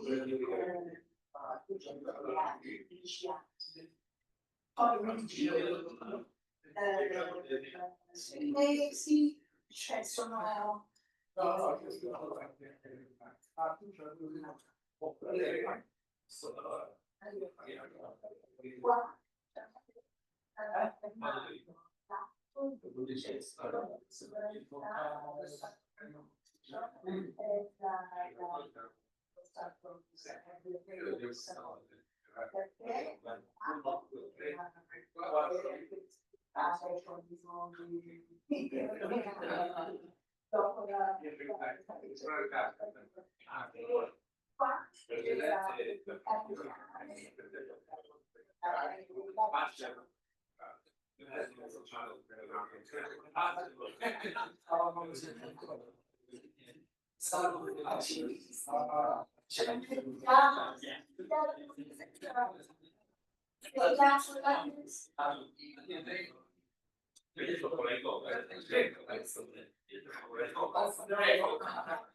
Revisione di pronto, un tono di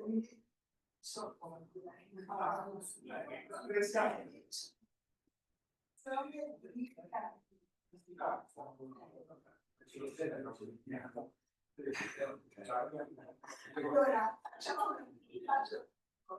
la lanciamo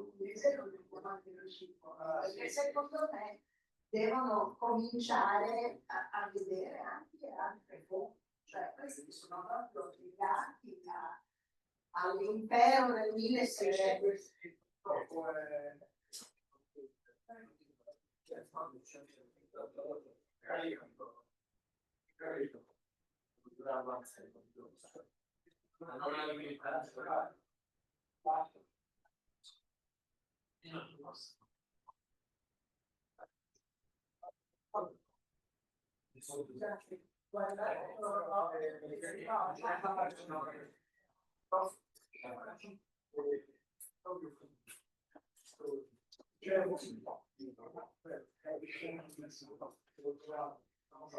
La signora che era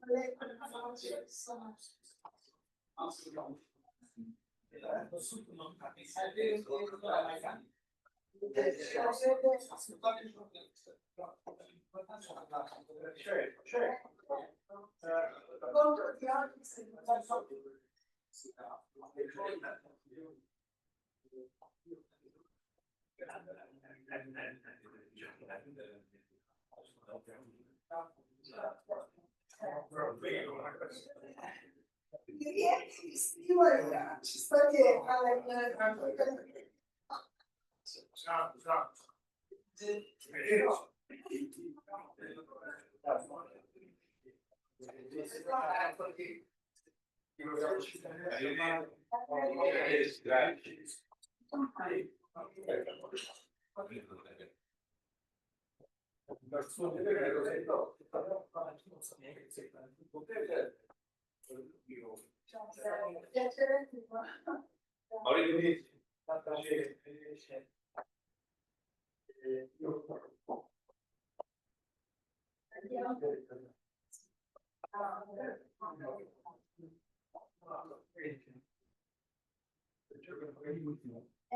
guarda,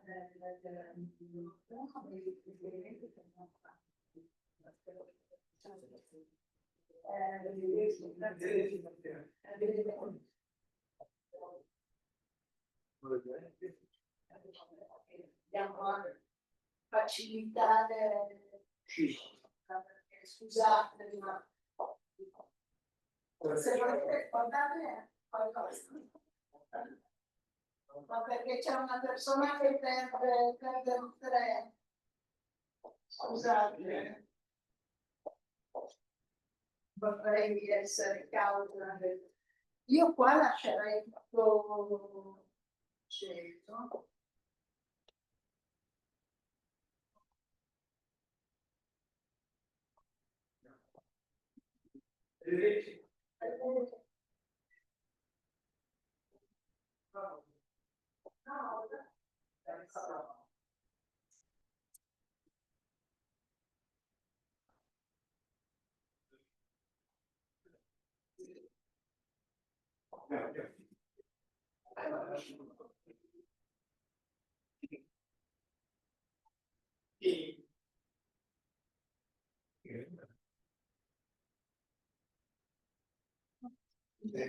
Buonasera. Grazie, grazie.